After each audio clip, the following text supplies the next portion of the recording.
Before we get into the main video, just wanted to give you guys a bit of a disclaimer. This video is very similar to what we did with 103 Mercy's Dragon Damnation, where we did our best to curate an honest and fullest candid reaction to certain moments.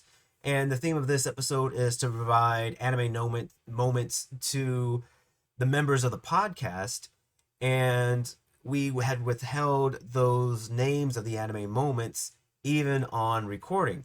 So in post, what I'll be doing is I will be providing the names and the years of these anime moments. Now, the years will reflect when the anime was first published in the media sphere.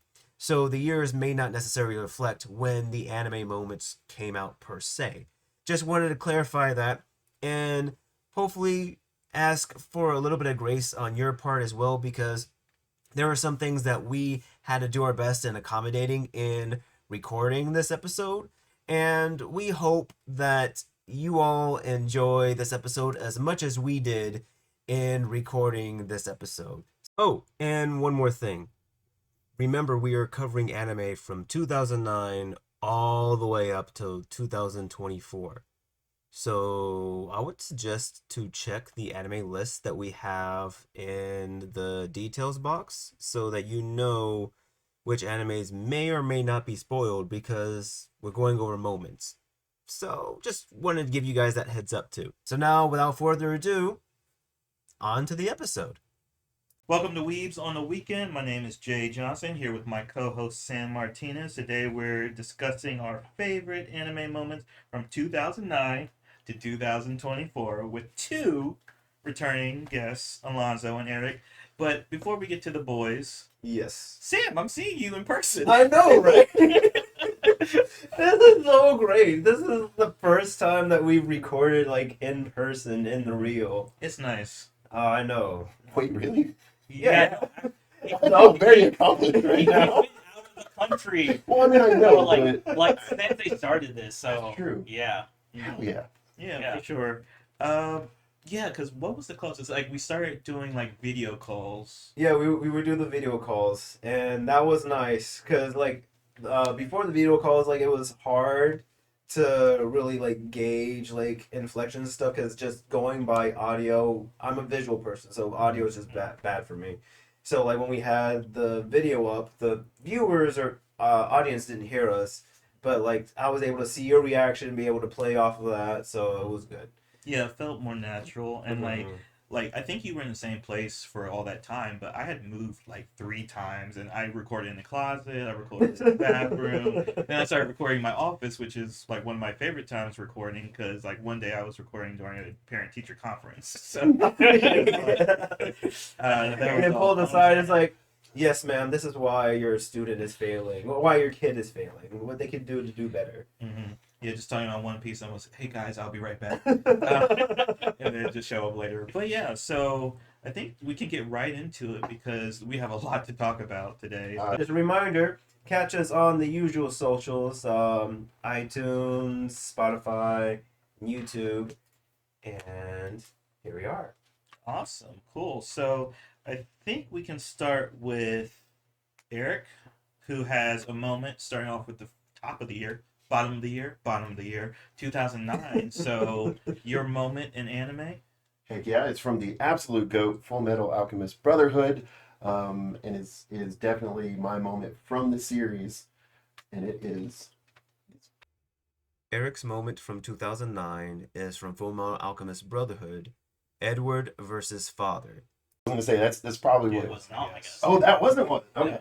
Well, I think most people would still go towards that as a peak moment in the series. It is, but when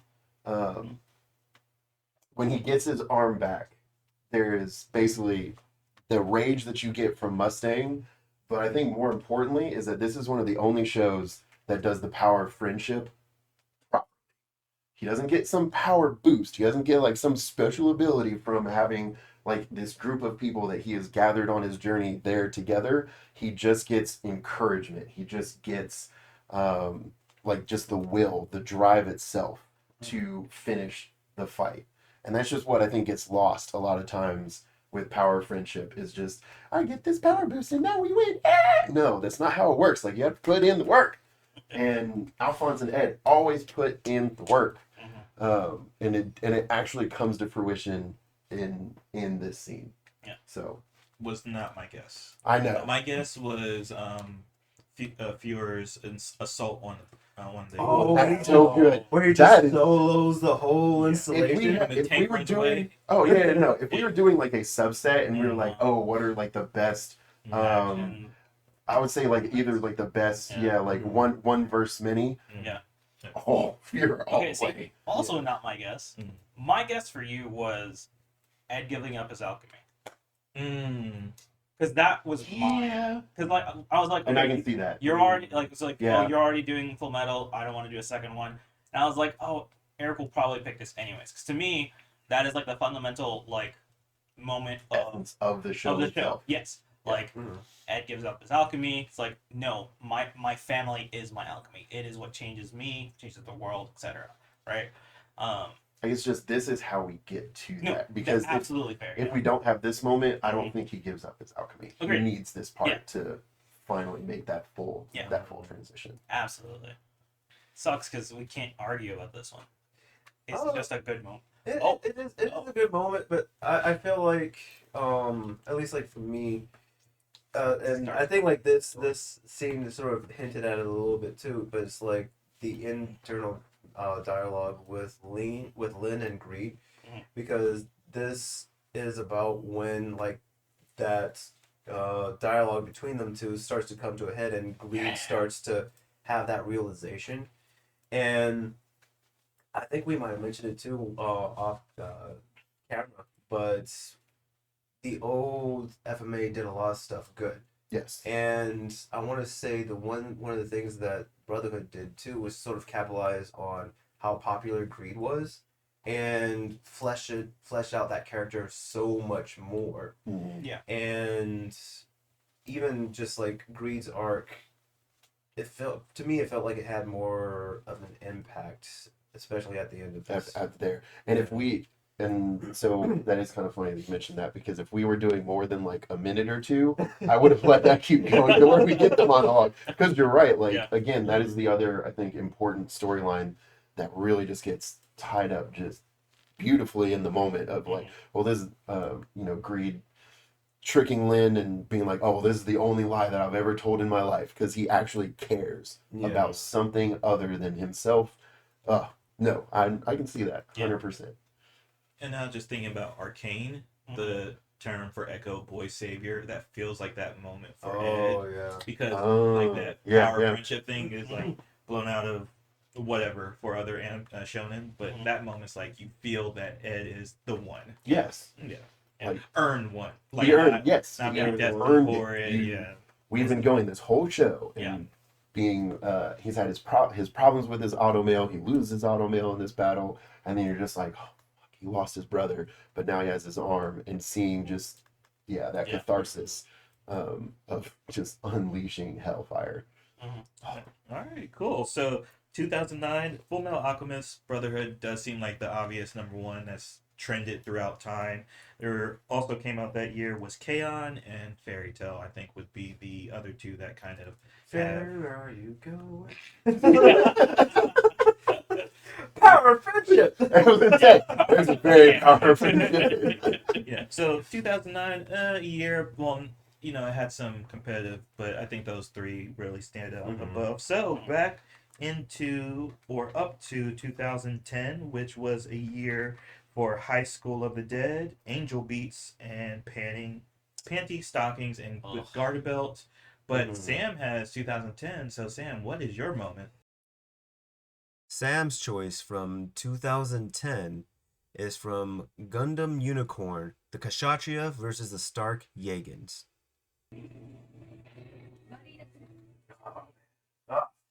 Alright, I know we did like a whole mini series about Gundam Unicorn, and so I'll try not to be on my soapbox for too much longer, but this scene just encapsulates everything that I loved about the series. The animation, choreography, the music, how it's all meshed in, and especially if we could watch a little bit more of their fight, it would just be great because it just showcases like the grunts and it shows how skilled this pilot is as a person. And yeah, that's all that I have from this. I mean, do you guys have any thoughts, any takeaways? Gushing about Gundam Unicorn feels very like overdone because it's so good. Yeah. It's like it's hard to say like this isn't the best way to introduce someone to the Gundam universe. Because it Mhm. sets the expectations too high. Um. Ooh, wow.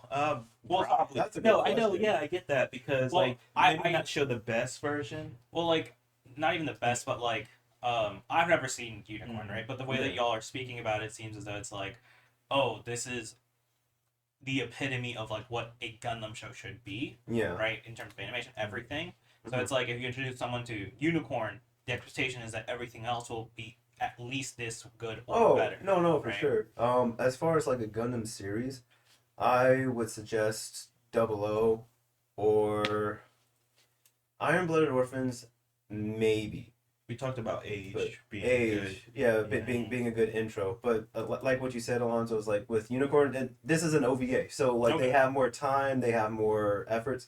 I did not take time to watch the anime version of this, which Mhm. is just Unicorn, 0091, which it's its own series. Mhm. That's a fault of mine. So if anything, maybe that would be a better standard. Okay. Um, but yeah, no, like that was a good critique that you had mentioned.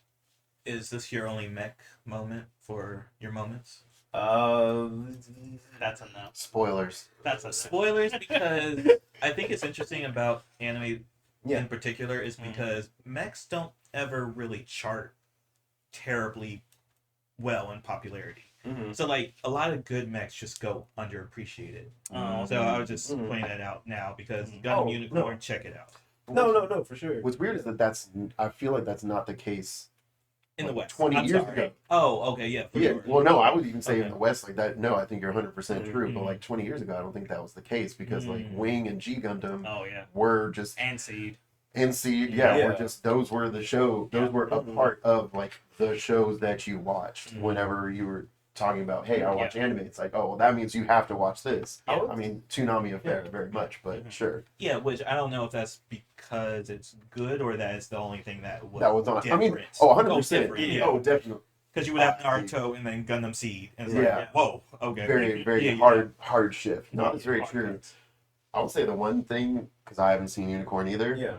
of just the impact of her making a maneuver Yeah. Yes. should not be a moment that like sticks out, but that was done It just perfectly. Oh, how she About how she, pulled like, out. Yes, and of how the like it character. actually like there was Yeah. force that she had to exert to have this massive metal body stop.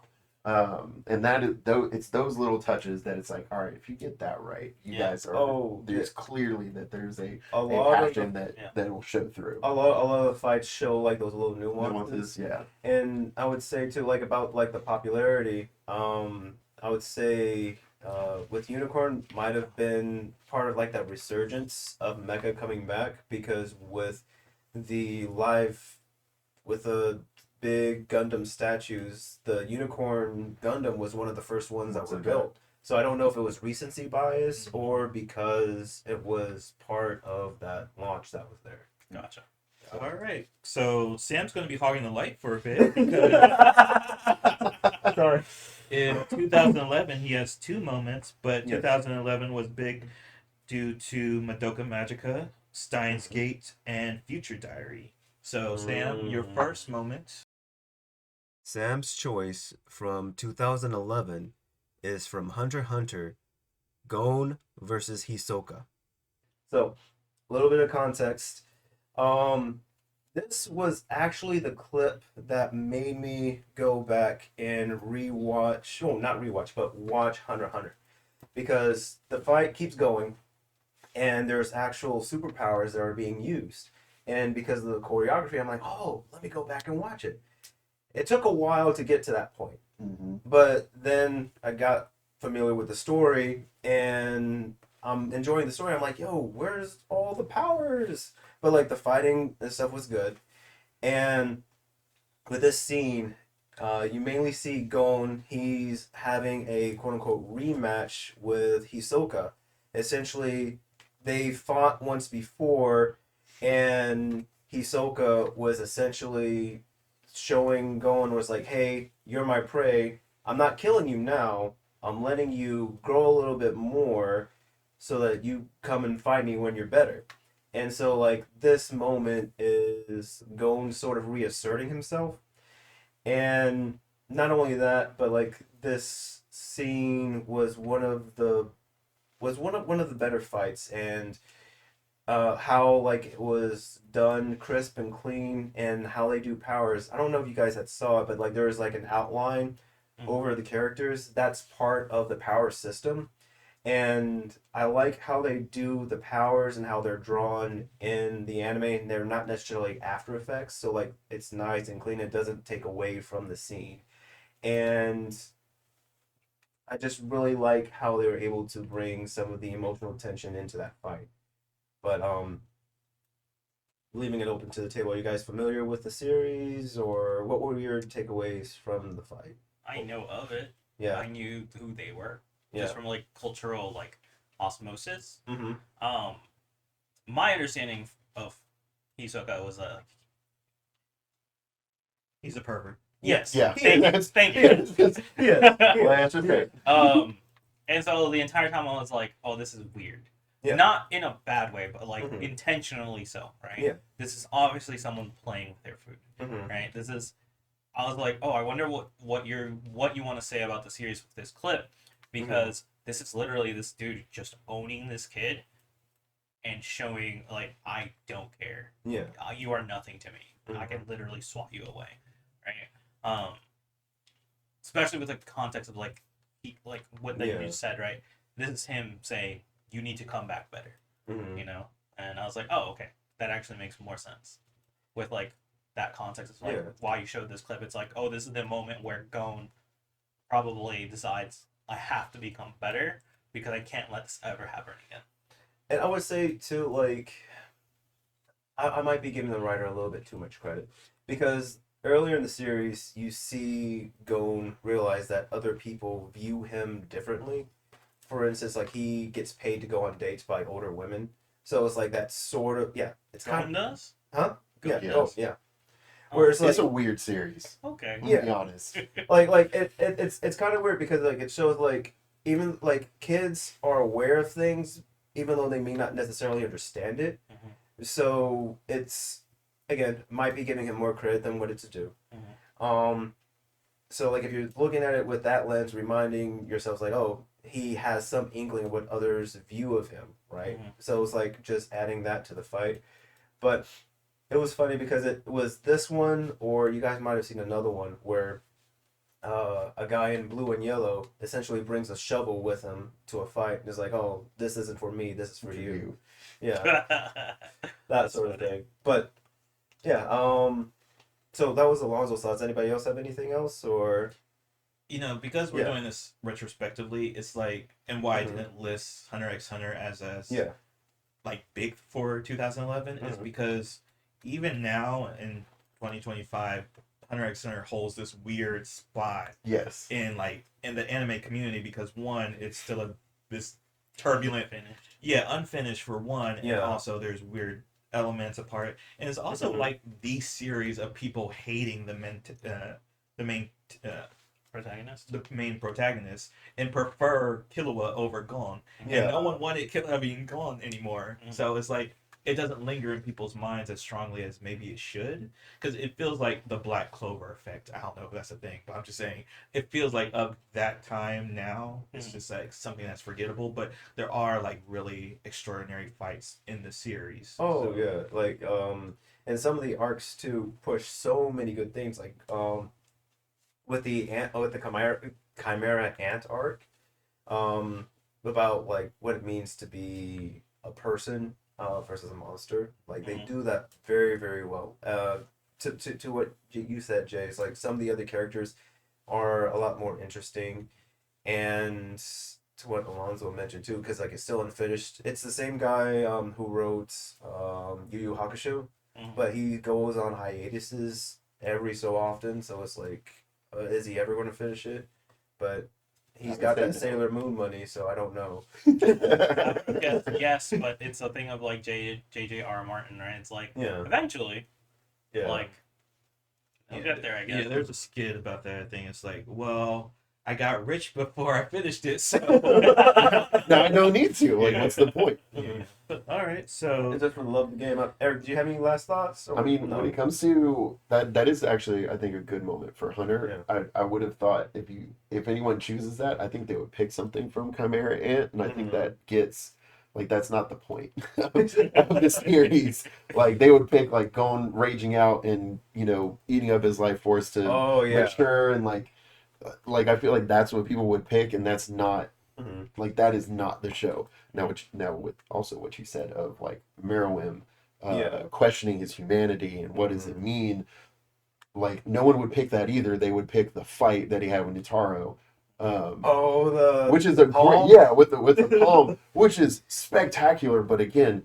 not the point. Where I think you chose really well of like this is a favorite moment. Yeah, this is a good distillation of what you would actually get out of this show and what you're supposed to get.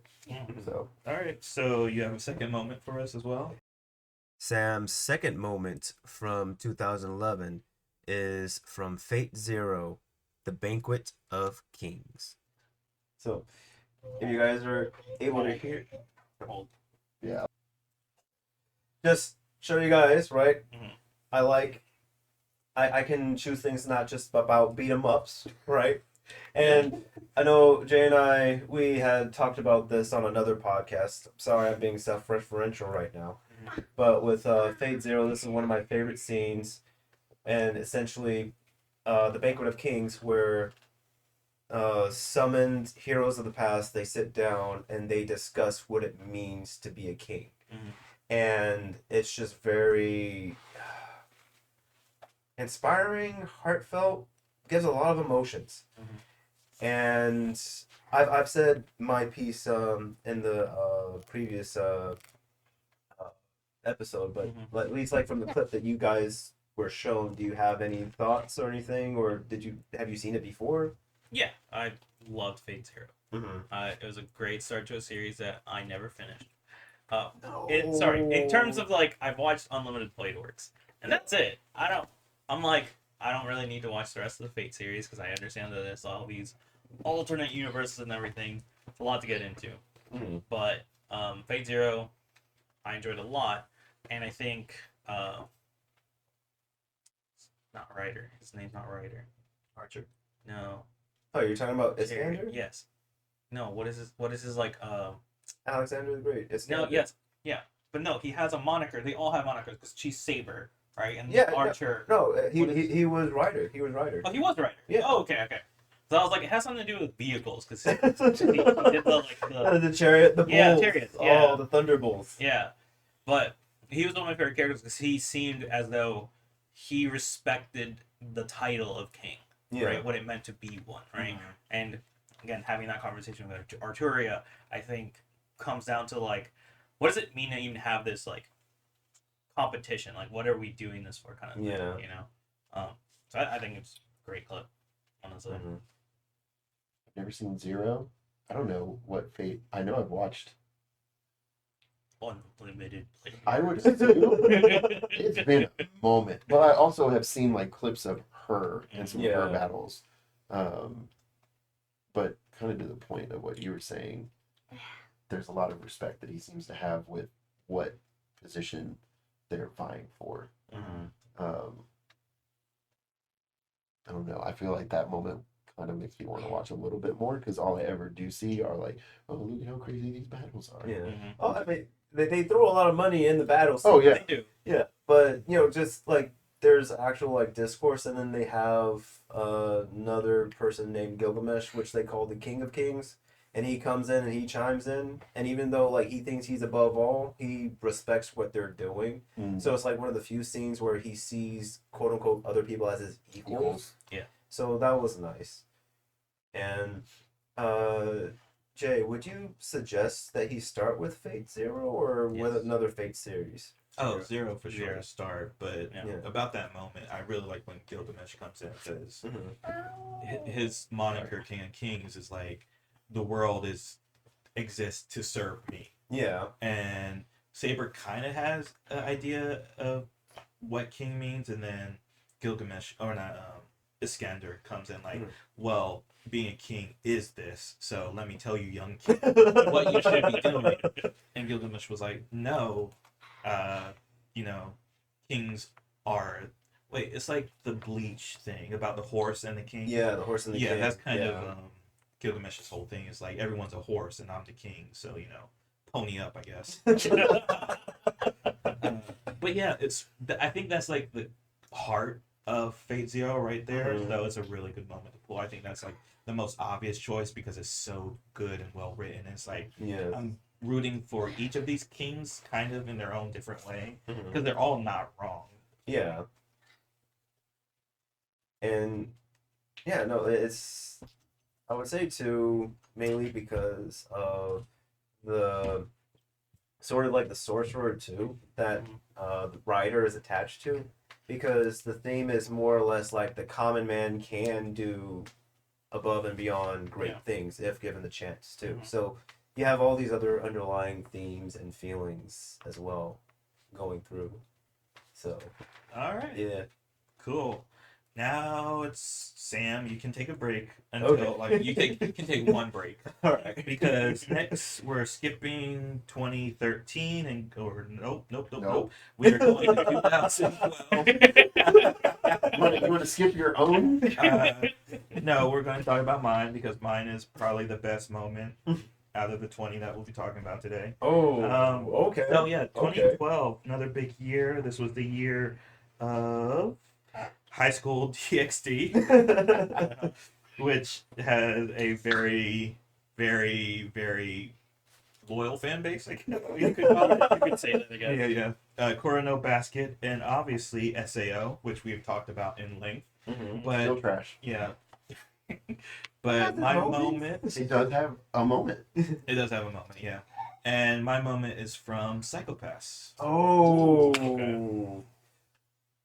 Okay, this will be interesting. I wonder what moment you chose. Okay, well, I know what moment it's just. Jay's moment from 2012 is PsychoPass. Makishima kills Yuki.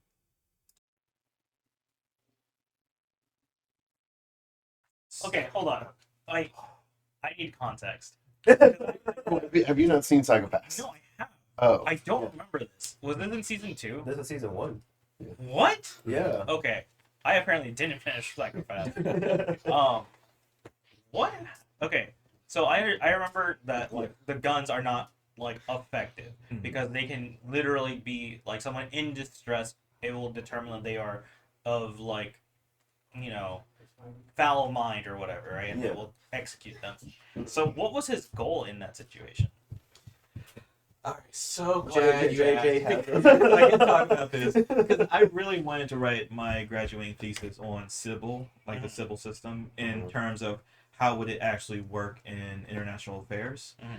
So in that moment, Makoshima, the villain of the quote villain of the story, Antagonist. ooh. Okay, I'm sorry. My apologies. My apologies. A lot of it feels like quotes. Uh-huh. A lot of it feels like quotes because he reads as having a clear conscience, Mhm. honestly, and that's what it really comes down to. So whenever you're in emotional distress, you have kind of like a polygraph, is that your readings will dictate Yeah. will dictate your murderous intent, blah blah blah. But he can't be read by the system, Mhm. so he can kill indiscriminately. Yeah. And that moment works, like, it really strikes my heart because he hits on a point where the society that they live in has so much absolute belief Mhm. in a computer system Yeah. that they can't trust their own judgment. Mhm. Oh, okay. Yeah, because right outside that moment, he gives her a gun, a normal gun, rather than to use the gun that the system. Oh, so she was using a normal gun. No, she No, was oh, using a system gun, and that's why she throws couldn't shoot away. him. Yeah, he throws away the normal gun, saying, I can't kill you. I will let the system decide." And the system says you can kill because it can't reach you. Okay. So why I said about the quote about being the villain, because he's right. It is a flawed system, and the only reason the system wants him gone is because it can't judge him. Mhm. Only Magic players will understand this isn't the bracket system. Oh my God, this is the bracket system. People No, are- this people are 100%, literally just being yes. like, I will not think about this. I will only follow the rules that it's given to me. Yes. And then, what I will say is that he Worlds is have acting, collided today. he is being very Seth, Richard, and Yes. Phil, though, because Yeah. he is saying, like, oh, awesome, so I will take the extremes of your system and I will use it against you. Exactly. Yes. But this is, Yeah. I almost put PsychoPass, well, I guess Oh. spoilers, I didn't on mine. Mhm. I'm glad that you did, because Yeah.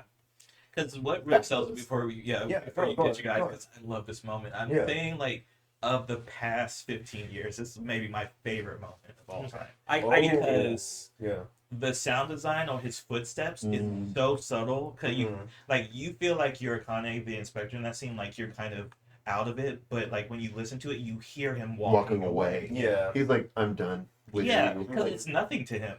right. You chose to let me kill this girl. Mhm. It's not on me. Yeah. Which just talks about, what is it called, the bystander effect? No, well, it's like the person that sees danger and doesn't act because they know someone else might help. I would Or- say it's a little. She's trying to pass the responsibility off to the system instead of Yeah. taking it on herself. Yeah. Yeah. Like, she can't handle the burden of it. Yeah.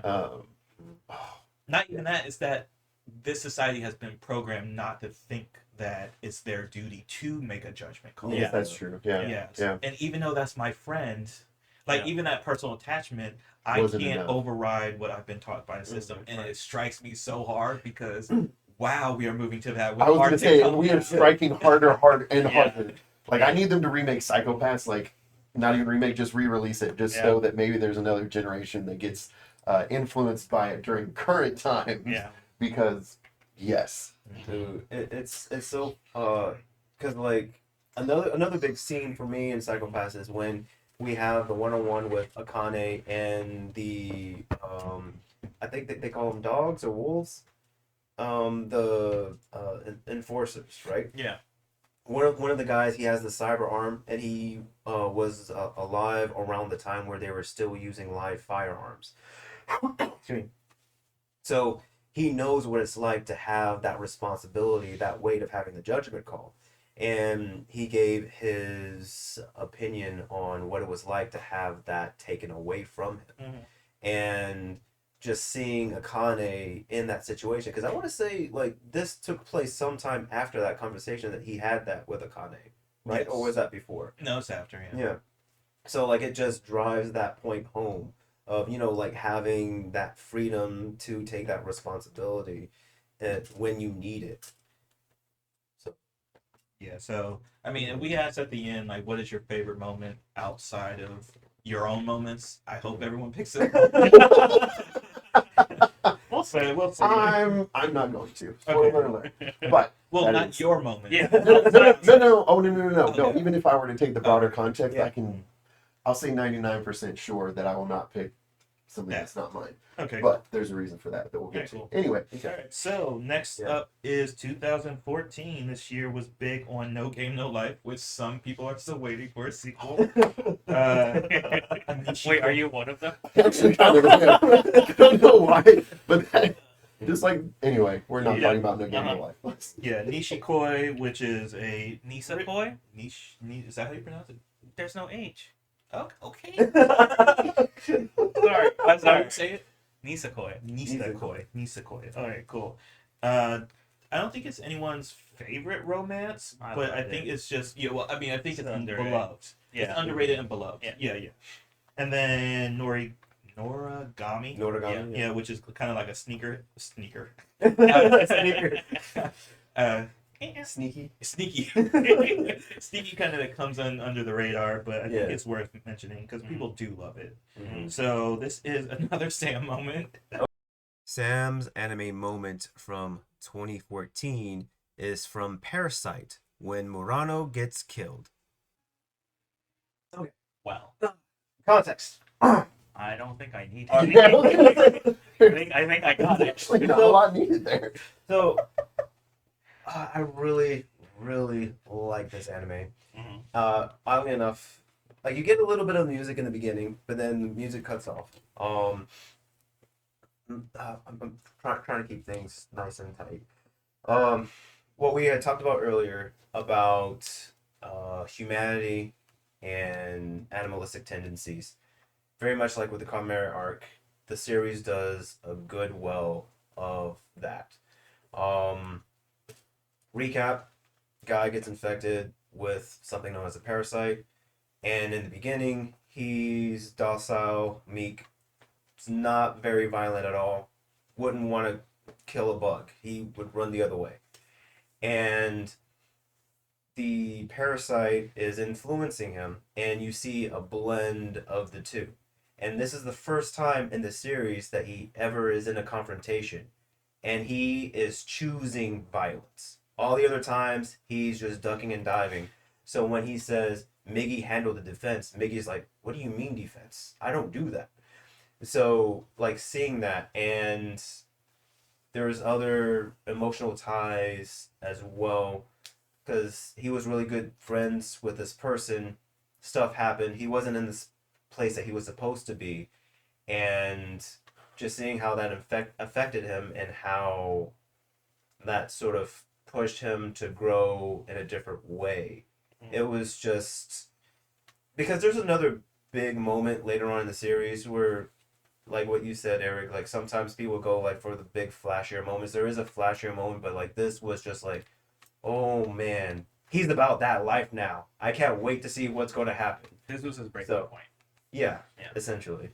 His girl got refrigerator, and that pushed See, him to the growth. I didn't want to say that, but yes. That is kind of, now granted, it is only back in 2012, or 2014. But oddly enough, that wasn't his girl. That was, But it was a female being killed that pushed our protagonist to like make a leap of quote unquote progress. Yeah. And more so, he chooses that progress to be violence based. Yeah. It is just Pretty, that is a good moment. Like, that is a great moment from the series. It's just now watching it in this particular context and having just that moment. I'm like, oh damn, yeah, she got refrigerator. Like, Okay. But what's your thoughts, Jay? Because one, she deserved to die. I don't know if you. Ooh. I don't know the context. I've never seen the anime, but like, okay, just to back. She has a extrasensory ability to sense parasites. Yeah.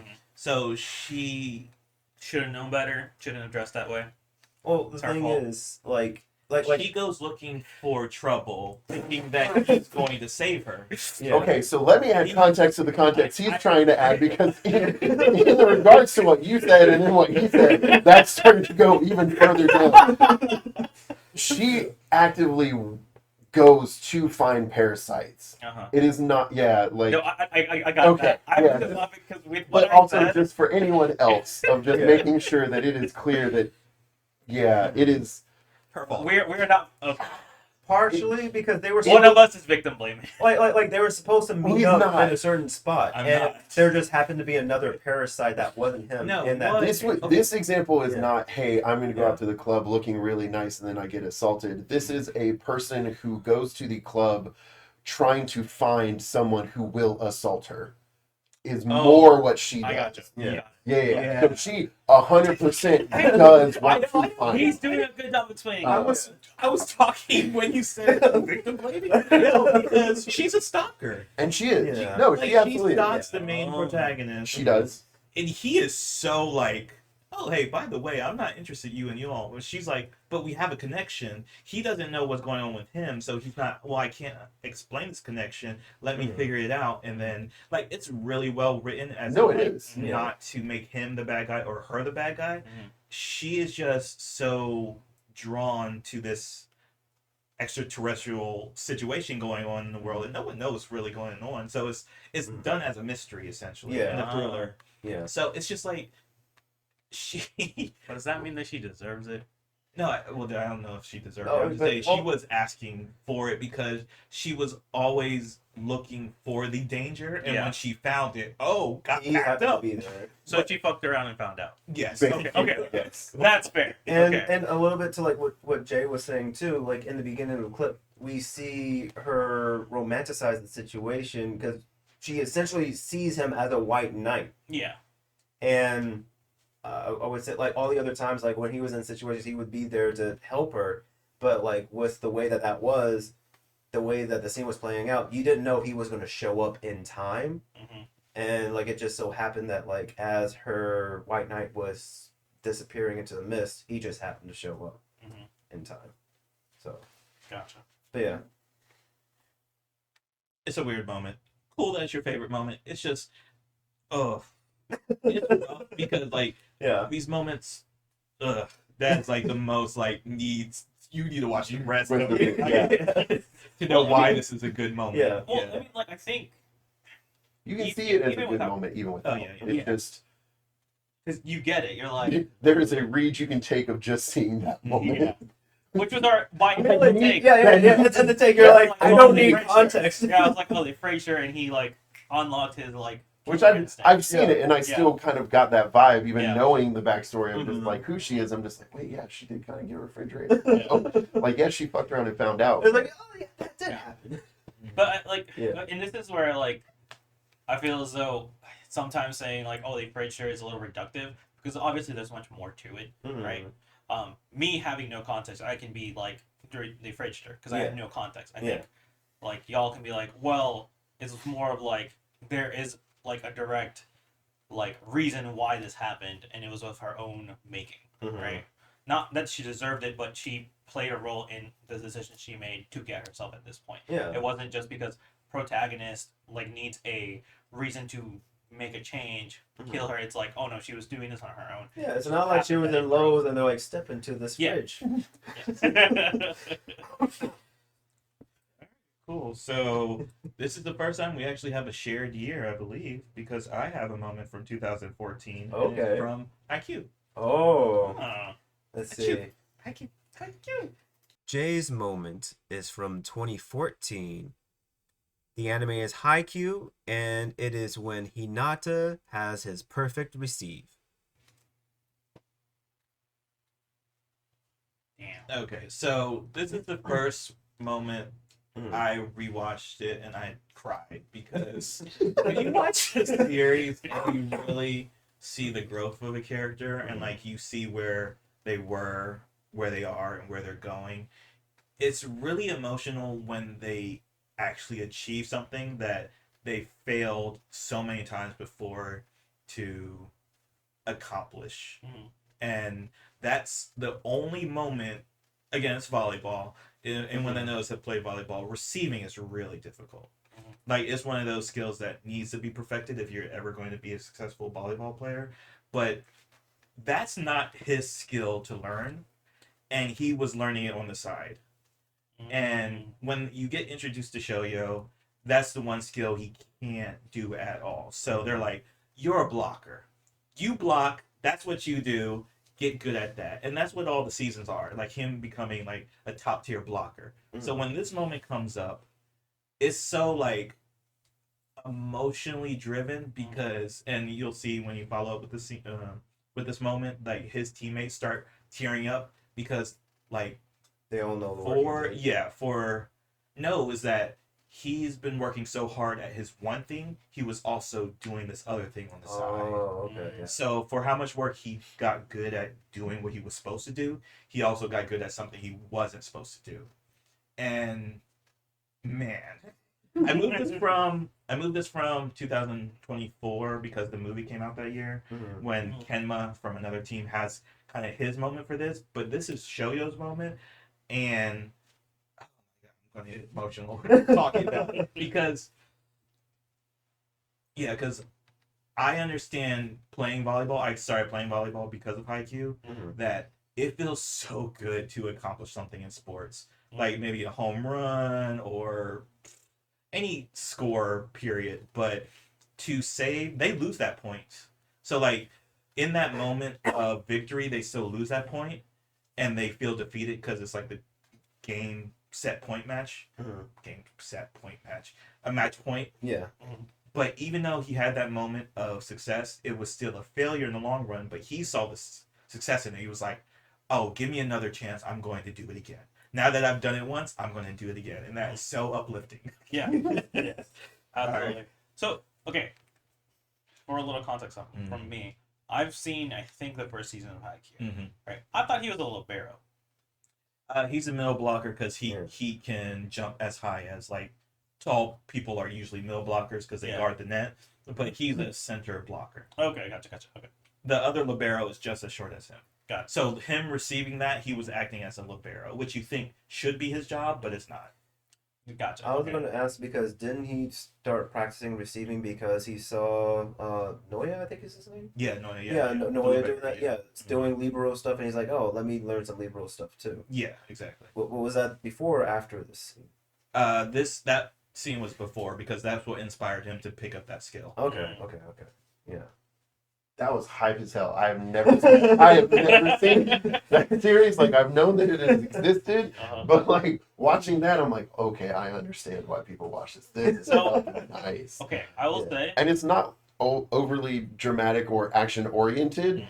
There's just a little bit of a chess match. Yeah. And especially with that context, I'm like, damn, okay, got it. So, started watching Blue Lock. That's what I was expecting. Mm. What Haikyuu is what I was expecting, but in football, not the case. It's more like Crook in a Basket, I think. As far yeah. because it's like powers, Mhm. not real powers, yeah. but just like the essence Well, of like I even feel as though Kuroko is similar to this as well. that more. Yes, because I felt after like 3 episodes I stopped watching Blue Lock. It felt not right somehow. Not sure why. Gotcha. Like Kuroko and Haikyuu, I feel as though do sports anime really well. Gotcha. But Yeah, Hajime no Ippo is probably the one that also talks about in contention for sports. Maybe Diamond no Ace. But yeah. Captain Haikyuu Tsubasa. I mean, if you're from the 80s, I guess. No, they did. Whoa! They did a remake. There's a Some of remake. us are. Thank you.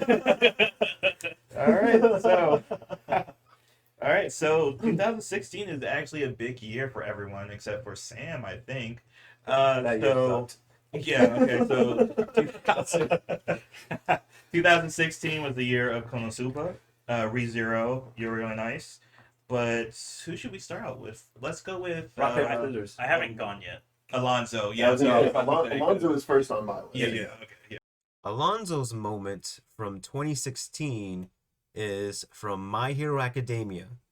You're next. Okay. I would. All right. I know you're about to explain, but No, let Two- him give his 2 cents. well, here's my thing. Of Okay. one, Uh-huh. I wish that we had reordered. Yeah, Number no. 2, kind of. Yeah, we'll just stay with that. We'll go Yeah. to 2 in a second, but I wish we had reordered. All right. Okay. Should we watch the ball first? See, that Okay. that is my point number 2. Let's watch yours because I think I know what yours is Now now. I was gonna say now you Yeah. know which one mine is. Yes. So Wait, so you guys chose so all the three same of anime? all right. So me, Alonzo, and Jay all chose 2016, and we were joking. We bet it's all the same anime, and I was like, but I don't think it's going to be the same moment. Yeah. Oh, It's not. Since you picked that one, I know his won't be mine, and it's not yours either. So you all 3 of So- you chose My Hero. I bet. I know. Well, Did I you- mean, Let's watch Oh, yours. Eric's anime moment from 2016 is from My Hero Academia, The United States of Smash. Let the helicopter fly a little bit longer. A little bit longer. Oh. Okay. Yeah, let's talk about your 2 moments because they're back to back. Okay. Because that's not my moments. I knew it wouldn't be. Okay. I knew it wouldn't be. So, yours was United States of Smash. Yes. All Might giving it literally everything, giving Yeah. up his power, Plus For the Ultra, most part. baby, plus Ultra. all the way. Right? Fucking amazing. Honestly, was thinking about doing that. But for me, the reason I picked the You're Next was because of the, like, how every time I watch it, I get emotional because it is this passing of the torch, right? Mhm. Very much like it's the internal monologue that he has of everyone else thought he was saying, villains, you're next. And it's like, no, I understood what he meant. It's me. Yeah. And I have to bear that burden now, right? Mm-hmm. And that responsibility. And I think like that's like for how much everyone and include myself included are like, well, it fell off, whatever, right? This moment to me is greater than everything else I've seen in my those two moments in general. Yeah. Yeah. Everything else in My Hero, because I think that is the epitome of what it meant to be a hero for him and for Deku, right? Like Yeah. it was like I understand what this actually means now, like what I have to go through going forward, and that's terrifying, you know. So And yeah, and oh man, yeah. Your next is, I'll say, for that, I think the other really important part of that moment is Bakugo. yes, Because Oh yeah, he sees also, something. yeah, he's Yeah. like, hold on. And he has that moment where Yeah. he's like, oh, yeah, like it's not said. We don't need any subtitles. We don't need anything. We Yeah. understand it just from the animation, just from Yeah. the story itself. That like Bakugo really kind of gets the grip of what these two mean to each other and the roles that they play. That Deku is next in line Yeah. to inherit this burden, and I think that is like Bakugo being the yeller of, just the outgoing. I will yell. She said that for a little bit longer before he said that. Oh, I know. Okay, I know what your moment is. I flipped. I thought that moment was going to be his moment. Okay, I know what you chose now.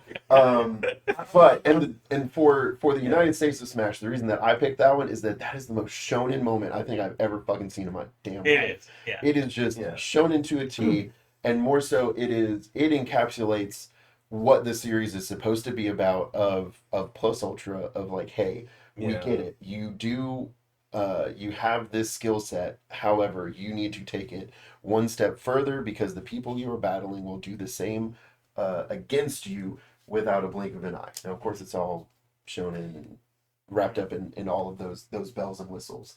But the your next is also just you're right. This is why people say the show has fallen, and why I do especially is that you don't get these moments in the rest of the show. But anyway, we aren't going to keep going into that part. Yeah, But yeah. I want to save my thoughts until after we watch Jay's. Oh, okay. Because I want to see what Jay chose for my James is from a different period. Yeah. So, well, can I wrap your 2 moments up? Yeah. Go for it. Because this for All Might is like his 2 great hits. Because one is No Move Yeah. the first season where He sets the he standard. overpowers He's like damage nullification. Yep. Yeah. And this is he's taking down like the big bad, Yeah. essentially. And it's sort of like us seeing him like on his down slope. Is like, I had to do all this. I'm not as strong as I used to be. I'm getting weaker, and like the baddies are just going to get stronger from here. Yeah.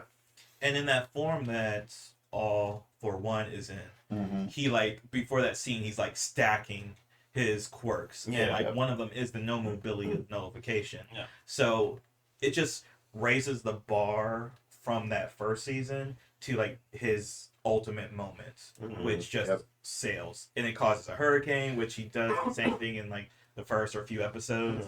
And it's just amazing of like you said, it's the shonen moment. Yeah. But it's in a sense like this is an old guy. I think he's like 60 at that moment. Like he's 50 for sure, but I don't know if he's 60. But this is the old guy fighting an old guy. So it's like old heads fighting it out. And then passing the torch on to the next generation. Okay, I was about to. Yeah. I was about to say. So we're getting Tyson versus Jones, Roy Jones Jr. again. Kind of. Sure. Kind of. Yeah. Yeah. And then back into Alonzo's moment is that Your Next is like the title of the most recent movie is because that's such a powerful moment of torch passing. Yeah. Because like you actually don't see that a lot in shonens. Like shonens kind of keep the older mentor powerful and they're just there in case of emergency. Mhm. It's still your journey, kid, but I'm still here. But All Might's not there anymore. Yeah. He's just Not in the same way. yeah, not in the same Yeah. way. He's just a voice for guidance. Yeah, he's there for guiding purposes, and like if they aren't there, like say if they aren't there with the same power, they're like killed off. Whereas with All Might, like he's there, but he can't really contribute in a fight. He can only be there in a mentor capacity. And then next to Midoriya is Bakugo, who comes to my moment. Jay's moment from 2016 is from My Hero Academia, Bakugo's death. I even with the context, I still don't think I picked that as my favorite because of like what that moment meant to me back then. But fuck, that's an amazing moment. Yeah. It ain't that. Yeah. Yeah. So I think Horikoshi made a story for kids when it shouldn't have been. I mean, that's just like meta contextually, but what a beautiful character Bakugo is. Yes. Yes. And for him Flat to out. end, because like past that moment, you see what he has done for every, or like his teacher Aizawa for like Class B, Monoma, like you see it for all the heroes in that moment that failed to save him.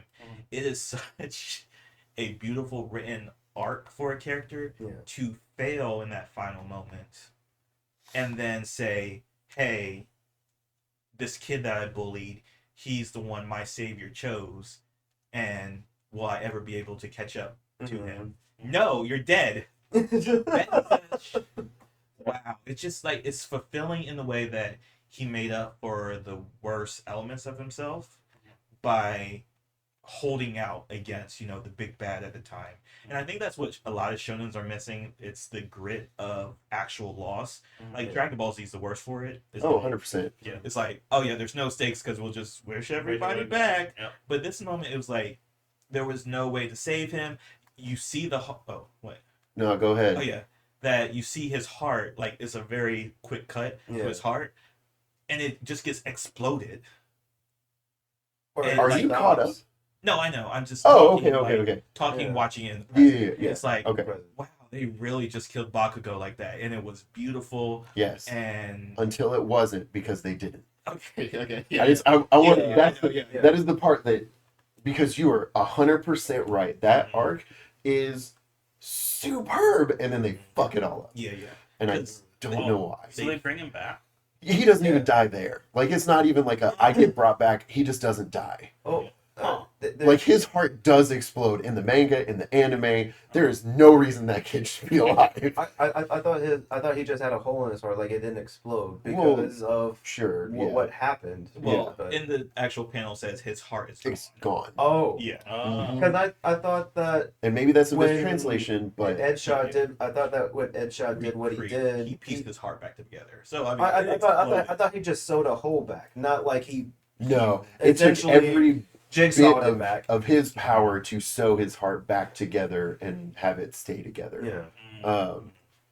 Which is but such yeah, a... not to talk about how it was overwritten, Yeah. but like, But no, write that the is... character, the flashback to all these moments, how I messed up, like every part of his growth when he like shoos away All Might from comforting him, like everything he did to build up other characters. Like you see his progression, and he's redeeming himself. He's not throwing away himself.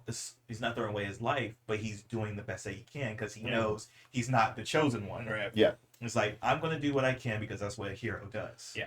And he dies. Yeah. That is really amazing. It's my favorite death I besides think- a Chainsaw Man one. I think that it is. I now understand what you mean by, like, why this shouldn't have been written for kids. Because if this was written for adults, he would have stayed dead. He would have been dead. And I think you're right. It takes away from it, but I think in the moment we can just live in that he died. That's a good moment. Yes. Yeah. Literally, if we just like end it right there of his arc, because it... Oh, man. It So is so good. quick question before I give my thoughts. When he was seeing the vestige of All Might, was that just harkening back to the movie where he shared One Fall for a little bit? Yes. So he was making it They canon, brought that just in. a little A bit. little bit. Okay. Kinda, yeah. And granted, it's it's all in his mind. Yeah. In his final moment. Yeah, as he's dying. Which should have been his final moment. But yeah, Yeah, he gets so- to see it. Okay. To see his hero 'cause right before he dies, yeah, that's like, It's his Coulson moment of Yeah. his Coulson. essentially. All right. Now, okay. and it's something 'Cause- very. Oh, sorry. Yeah, I keep you're talking about this go moment ahead, go ahead. because like you see it on the ground next to him. He has that All Might card with him. So it seems like he always had that whenever he Yes. Yes. Yep. Yeah. Like literally, it is. wanted. Yeah. So it's like Colton. Yeah. Well, I mean, Coulson, that was planted and Mhm. manipulated. He had it. He had it. It was in his locker, but he had it. Yeah. So I would say, like, because going through, I saw My Hero, and okay. At first, before Bakugo, I was thinking that you were going to choose a moment with Stain, Jay, Mhm. because of all that you talked about him. Mhm.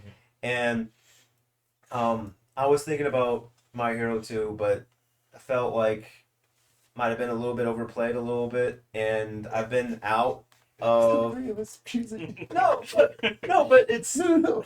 It's funny. You would have been right.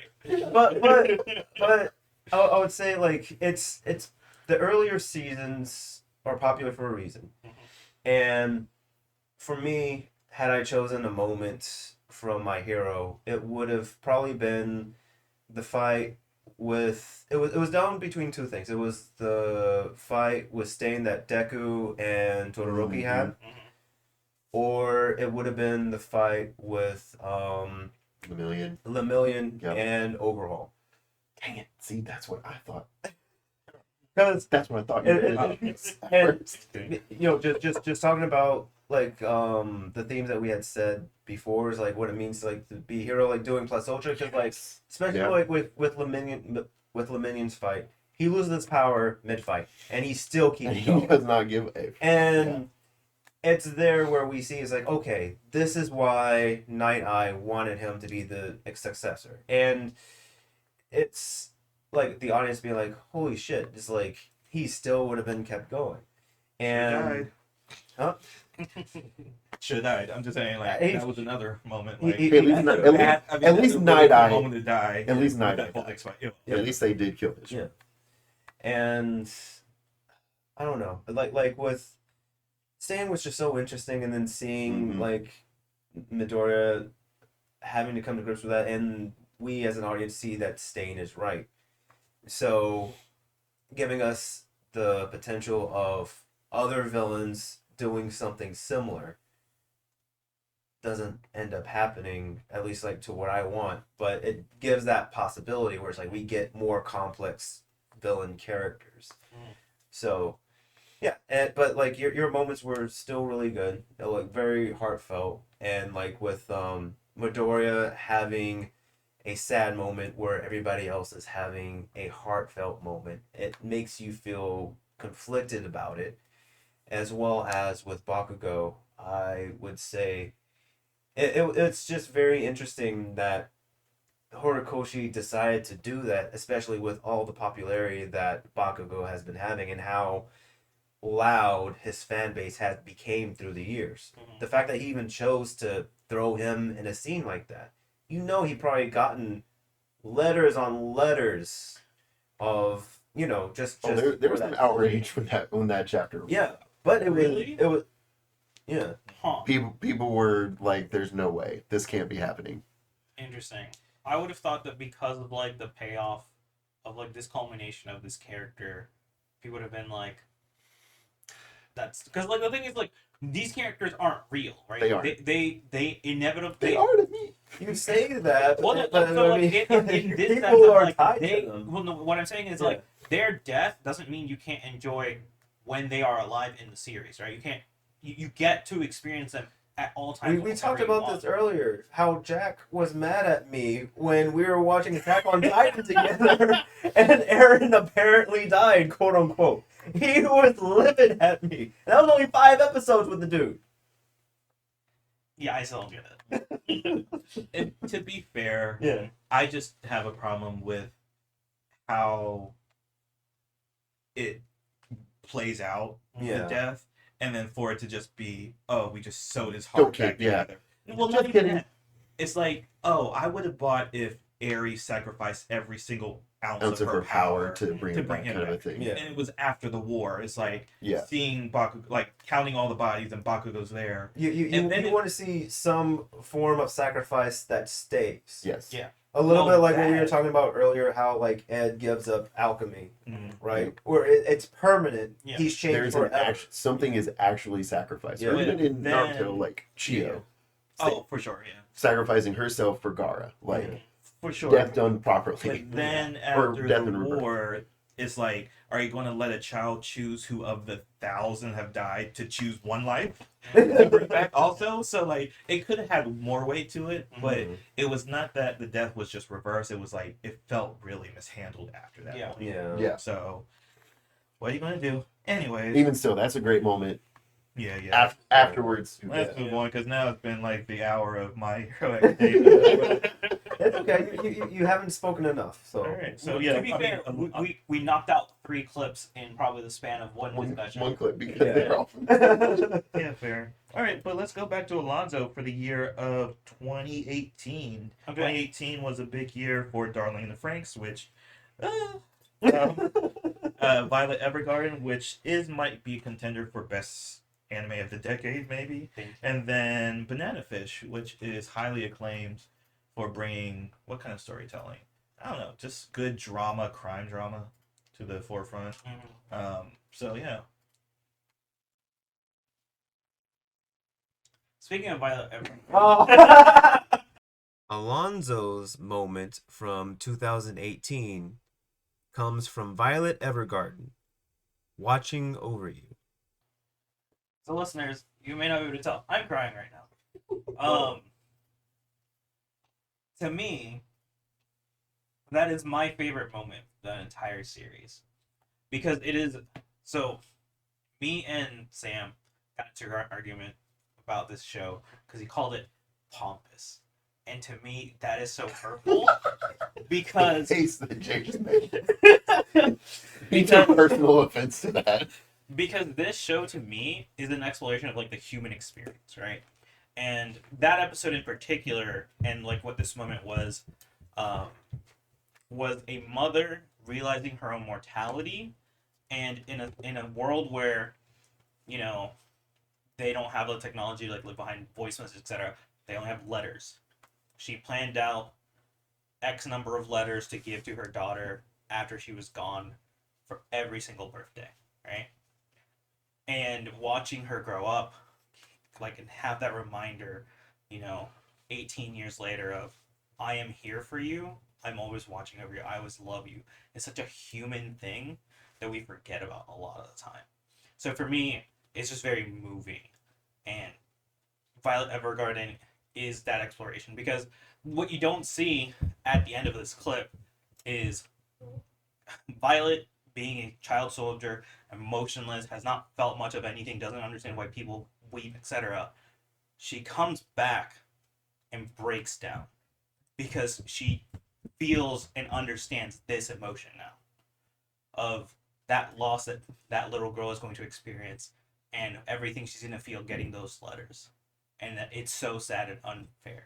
And she finally sees a little bit of herself in that unfairness of having been a child soldier, and she finally connect to other people, right?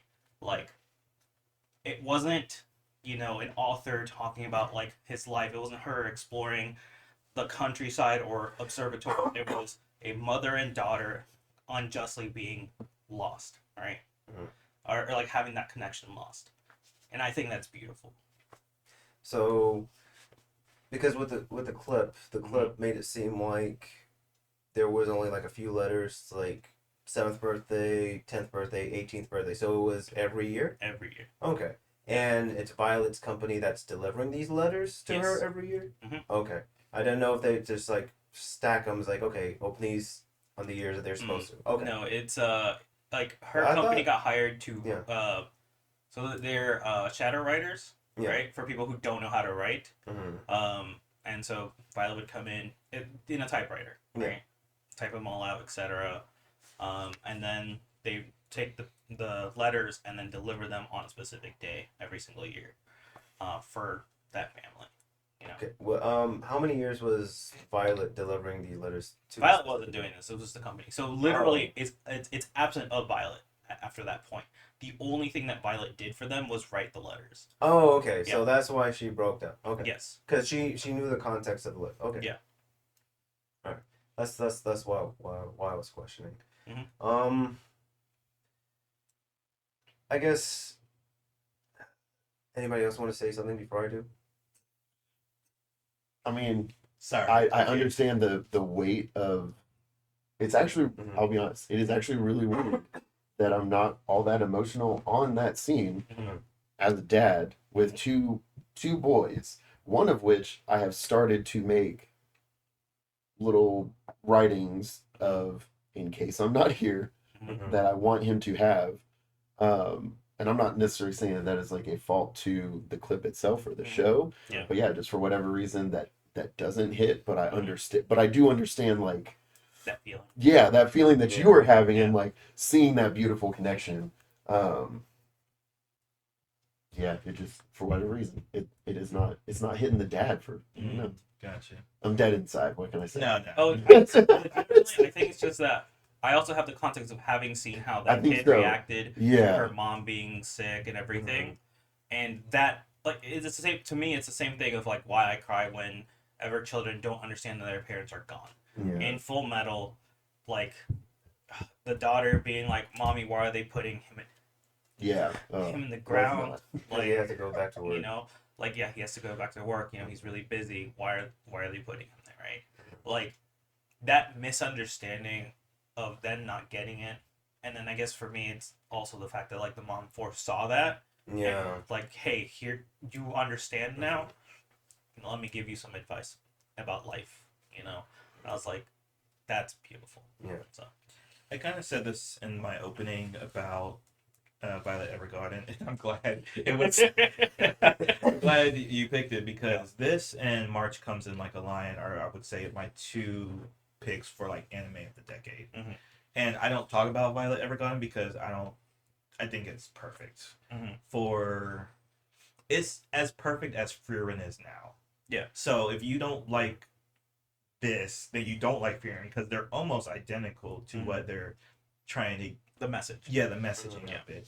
And even though this is like for that moment, that's like the Himmel funeral scene with Fury. It's like you understand the depth of human connection, especially when you look back on it. And you're like, wow, how short was life? Yeah. And then I lived all this, and I get these letters every single year. How much has my life changed? Now I have a baby, or now I'm in love. Yeah. And that moment was just a snapshot of that. But then you could have gone all the way to her grave, essentially, or when she was an old lady. Like, it stops at that moment, but all those letters could have been for the rest of her life. And that's why they were kind of vague. Or like projecting into what you might be experiencing now and giving wisdom on what she could have been going through almost. Like, I understand now what I'm missing out on, and I'm empathizing you. It really does like capture. See, now I'm getting emotional because it captures a lot about why humans need each other. Yeah. And what you get from building relationships. All right, now we get to the The party poo-poo, right? just poo-poo everything. And I would say like I'm sort of like in the same camp as Eric because like probably a little bit more so because if anything I should be very empathetic because I've had this happen to me where I've had a close loved one write me a letter after they passed and it was very emotional. So like getting something like that every year, I should be able to empathize with. I'm not sure maybe if it's because of my preconceived notions of Violet Evergarden that's preventing me from And it's feeling. pompousness. Yeah, because it was just like it was such a slough for me to go through in the beginning. And I will give you, it is pretty slow at the beginning, 100%. It literally took me 2 tries to like watch it, and that's with my best friend telling me like you need to watch this. Me sitting down with him, watching it, and being like, "Can we watch something else?" Twice before I finally gave it a fair shot. One of my favorite anime of all time. Yeah. So I guess too, I'm not one for watching anime about sitting down and feeling because I know Alonso's made it a point in our anime watch. It's like we have to watch a feely show Yeah. so that San doesn't die inside. Basically. So, um, It's good and for I this. guess like another thing too, because like with this particular clip, Mhm. it's not specific to Violet Evergarden. It's not. Because like watching this, it could be done with any other anime. Yeah. And so I guess that's why I'm not particularly tied to Violet because there's other animes about letters. I mean, granted, there was one that's more of like a beat 'em up, but it's like the power of letters and what they contain. Even in Link Click, you're dealing with memories and photos, things Yeah. like that. Mhm. Bit more battle shonen, but deals with the weight of Yeah. memory, things like that. Mhm. So I guess that's why Hey man, with Violet, I'm just like, meh, but maybe Look, I as should give long- it another shot. as long as you're getting the message from somewhere, because I do think Link Click, Mhm. Link Click, Yeah, Link Click. hits a lot of the same themes. As long as you're getting it from somewhere, I'm fine. If it's packaged how you need it to, then so be it. All right. So we have another entry for 2018, which is mine moment. Jay's anime moment from 2018 comes from Welcome to Demon School Iruma-kun. And his moment is when Iruma takes the throne. So it's a very small moment in the series, and I think why it resonates with me is because a lot of times shonen protagonists will say, "I want to be this. Mhm. I want to be the pirate king. I want to be the greatest Saiyan of all." And in this, kid's just trying to have a normal school life, and he turns evil because of like some MacGuffin essentially, and the evil version of him kind of taps into like narratively where he's heading, but the evil version of the main character kind of is devious in a way that you would see in a villain kind of character. Mhm. And that's the evil version of the dude, the MC. Mhm. And all he was trying to do was get a classroom for his classmates because they were treating very poorly. They're like the delinquent class. And he was like, well, these guys are my friends. I want them to be treated better. So they get this new classroom, but in that classroom is the throne of the Demon King, and no one knew about it except for him. So in that moment, he takes his seat on the throne, and in the moment, I was like, where did this come from? I really don't ever get caught off guard in narratives like this, but it happens so like without warning that was his game plan, the evil version of the MC. It's like you really got to respect how shonen protagonists, if they had not their good boy, I'll do everything lawfully good kind of persona, they could get shit done.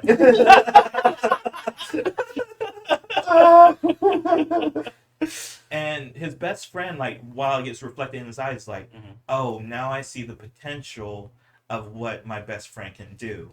So it switches up every single other character in that moment, saying, oh, I respect this guy. I see how badass he could be if he was a little bit more evil. Because they're all demons, except for the MC, who's a human. So the spell is like turning him into a demon. So he's acting in the way that is befitting a Demon King candidate. So it's just a really small moment that just speaks volume to how well the story's written. Okay. I have no idea what that was from. Yeah. Never even heard of that. Watch the first season. But watching like that clip, yeah, I just figured that was that's the Demon King reincarnated. And so I have retaken my throne. I was like, when I was watching it, because I watched the first season of Iruma-kun, I was like, he doesn't seem as silly. What happened? I was like, is that the main character? He looks a little different. I wonder why. Sits on the throne, I was like, oh, I wonder if like something happened to him. I guess something did. Yeah, I won't spoil everything, but yeah, that's his like demon version of himself. Gotcha. And, we do have that in a lot of shonens. Like, there's an evil spirit that lives inside me, or demon. Yeah, and that wolf bites. And then the other fluffy version is the one that barks. Yeah. And it's like, wow, yeah. Yeah, because I was gonna ask, Iruma-kun was mainly a comedy, right? It's a comedy. Yeah. Yeah, because like with this scene, it reminded me very much of Eminence and Shadow, Hmm. where it's funny, but it can be serious if it wanted to. And it's just like I don't know how to take it because I hadn't watched it before, and just like how everybody's just like they weren't really silly, but it's like just like the air, and seeing him on the sitting on the chair, it felt like it was just like hammering the point to the head to very much what Eric was saying. It's like, okay, he's the reincarnated demon king. It's like what's going to be next, but it will be interesting to see how far his evil side gets before the quote unquote good wolf takes back the driver's Oh, I chair. mean, immediately. Yeah. Oh. But it's now everyone's like, when's the bad wolf coming back? Because he gets shit done. I'm sorry. It's just like, it's just amazing. Like, yeah, it's just when like the MC turns, Mhm. it's like I think Naruto kind of had it in the movie. Like, there's an evil version of Naruto. Yeah. And like he takes over Akatsuki and like he's running a nation. It's like, yeah, the MC would be a problem in every universe if they just went bad. Yeah. Yeah. But anyways, all right. Sorry, I want to talk more about it, but we're going to what? Are we still in 2018? No, we're going to 19 with 2019. Alonzo. Because Alonso's moment from 2019 comes from Demon Slayer, when Tanjiro and Nezuko fights Ruri Spider of the Lower Moons. Oof. And it cuts to black immediately after. Like, ugh. So we didn't introduce that, but that was Demon Slayer episode 19. That's all I need to tell you. Exactly what I'm talking about. All thanks to Ninja. All thanks to Ninja. But that clip, I think, engulfs everything that Demon Slayer was supposed to be about, right? Mhm. Or not like everything was supposed to be about, but like one of the core aspects of it was this sibling bond, right? Mm. Because Tanjiro did not do this alone. Oh, Right? It was not him like overcoming this demon by himself, which he doesn't even do, right? Yeah. Like the demon manages to stop his cut his own Story sever plot his, stuff. yeah, regardless. Yeah.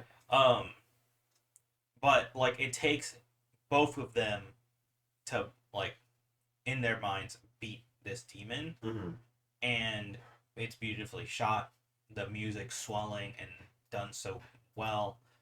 Like it just is peak Demon Slayer. Mm-hmm. And unfortunately, we have not gotten that again. To the same degree. We've gotten moments close, Yeah. but yeah, I you're right. like nothing that's like literally people saying Demon Slayer episode 19 and that's all the That's content all you you need need. to say. That's all you need to Nothing. say. Because like it slowed down a little bit. Some things are a little more fantastical at this point. Yeah. And so like that moment was very grounded, especially with the after of that wasn't enough, dude. Yeah. We did this whole thing. And it still wasn't enough. Yeah. And what made it worse was that he was like the lowest of the low, right? Like the lowest of all the moons. Yeah. Yeah. So like it definitely set the bar for what they needed to do. Which magically, in very little time, they're able to do. But Yeah. yeah, that is part of the downfall. Yeah. Because you're right. Like that is, like that moment is why Demon Slayer. I feel that is the reason why Demon Slayer like kind of took off and was like, oh, Yeah. okay, this is a phenomenon. And yeah, it has not. It does. No. I know you've read it too, so like you know whether it gets back to that kind of a moment, and it's just so gorgeous, man. Animation is so good on that too.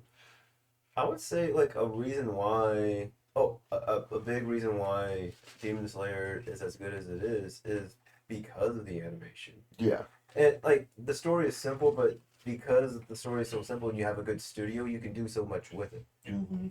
And I mentioned before, like this was in the running for me. It was between this one and the fight with Tenzin Mhm. and the number 6. Kutaro. Yeah, Gutaro. Because that was very fantastical, and it's us trying to take out one of the staple demons. Because from what we've been told up until that point, the lower 6 are a dime a dozen, whereas like the top 6 were always the same. So it was sort of like another level, and they were holding their ground, and they were having to inch their way. But too much what you had said, Alonzo, it was like a lot of the show is about the sibling uh, bond that they have, and it's sort of like powerful friendship there too, but done in a good way. Sure. Okay, but Jay, you have thoughts? You're there smirking. No, it's just like here comes the party pooper, because it's very. I just think it's interesting. Like when people talking about Dragon Ball Z fights, Yeah. like you have like maybe Gohan versus Cell, Yeah. Goku versus Frieza. Frieza. Uh-huh. Does anyone really bring up Goku and Piccolo versus Raditz? And I think that's what this fight is. Oh, It's like right. a good staple moment of the series, Mm-hmm. and then it gets better because like Mhm. Gutaro versus because the Gutaro versus Tengen. Tengen Mm-hmm. Tengen is like that whole thing, but a more mature Nezuko in her abilities, Yeah. and she adds way more to that fight than just being helplessly strung up Mm-hmm. in this fight. Mhm. And then you have Tanjiro, who now has mastered that The breathing. the fire the breathing fire. or sun breathing, Mhm. which we know now is that. But like this is like the emergence of it. So like Mhm. everything is refined better later on. So it just feels like this is a good staple fight versus what it is better down the line. So, like for me, the thing is, it's like, and I think Eric kind of mentioned this. It happens too quickly. It happens so soon after Yeah. that it's like this doesn't feel. It doesn't feel like I it's didn't. I earned. didn't earn mastering this. Mm. This is the part that's earned of like Yeah. I'm having to fight Mhm. to Yeah. get just this much, and then after this, it feels like, oh well, I'm For the the sake of main plot. character, so Yeah. obviously I Yeah. can master this power and Yeah, be but there's also Goku and. time skips between those episodes. There- like he there are- remembers there Raiden are. arc. But even still, like the time skip part, I guess there's not a lot of time that ever gets Mhm. skipped in that show, Mhm. and it just I do see what you're saying. I wouldn't compare it to Raditz. I don't. But Well, maybe you would. No, like I get what he's saying. It is very much like the emergence of like we are fighting at a lower power level, right? Yeah. We are having to use two of us in order to defeat this one thing. I can see the parallels, but the thing is like you're saying it gets better in that like they are stronger, right? Like they have more ability, etc. They work better as siblings, I think, Yeah. because Yeah. they each know their abilities. Abilities Sure, better. yeah. Yeah. But I think the weight of it is never the same again, Oh, right? fair. Like the only other because one, they're not as vulnerable. Yes. Yeah. Yeah. yeah, the only other one is end of the Swordsmith arc. Yeah, Swordsmith. Yeah, and because that's yeah. only for me because of what is seemingly like a great sacrifice, Yeah. right? Which I do not feel like. Let's not talk about that. Jay doesn't want to talk about No, that. no, because we'll go down the rabbit hole Yeah. about Okay, that. fair Because I fair feel enough. strongly like we're opposed on that. Okay, But Yeah. yeah, not to counter your point, but I think why I feel strongly about them working as siblings together is Mhm. because of that moment where she goes berserk and he has to put the sword in her mouth to stop Yeah. her. oh, fair. Because now he's dealing with the consequences of accessing her power, Mhm. puts her in more danger. Mhm. So, I gotcha. even as I know I'm a sibling, Mhm. but because I have a brother, maybe it's different. But I think You just tell brothers him to might tighten up. more. Because I'm sorry. Yeah. But I think the desperation in that moment is because she is stronger than him, Mhm. And the only way that to really would stop her is either her own self-control or he would have to kill her. So I think that's a better dynamic in that than here, because here she's accessing her power almost unconsciously. Yeah. And that is sprung upon her to activate it. Yeah. Where now in the future she has control and now she loses control. Yeah. But it's a good moment. It's just like, I wish it played a little bit longer too, because I think the Giyu appearance of that moment, because you see the desperation in Tanjiro, is like, oh, I really messed up now, and now I cost my sister her life. Well, the thing is, that is where that ends. The episode, Yeah, for sure, That's just where it ends. yeah. Right? Yeah, So it's it like cuts to black, like you said. it makes like, so the reason to me also is like, this moment makes you just sit with that. You are given hope, and the next episode it's immediately taken away. Right? Because it's the rug pull of, you didn't win this. Yeah. Like, ha! You thought. Yeah. All right. So I messed up, everyone. Just to let you know, that was 2019, which also had Kaguya-sama, Dr. Stone, and Vinland Saga. Ooh. But I think we have to go back a year because I missed out on my last pick in 2018, which is Jay's moment from 2018 is from that time that I got reincarnated as a slime, and the moment is Shion's death. Damn. So this moment really resonates with me because there's a quote in Seven Deadly Sins that says, your anger is either a inferno or a deep ocean. And it's referring to Meliodas and, being the sin of wrath. And like that moment is so that flare up an inferno moment, because the energy or aura that leaks out of him can cause other people to go crazy. So he is so powerful at this point, is that if he loses control of himself, he can Even corrupt all the people around him. And then what follows after this moment is him killing, I think, 100,000 people for like the 100 people that they killed in their village. Yeah. So that's the inferno part, or sorry, that's the deep ocean part. Like he just swallow up lives, and there's a consequence to effing with my people. And that moment is just so quiet and still. It's just like what real death, I assume, feels like.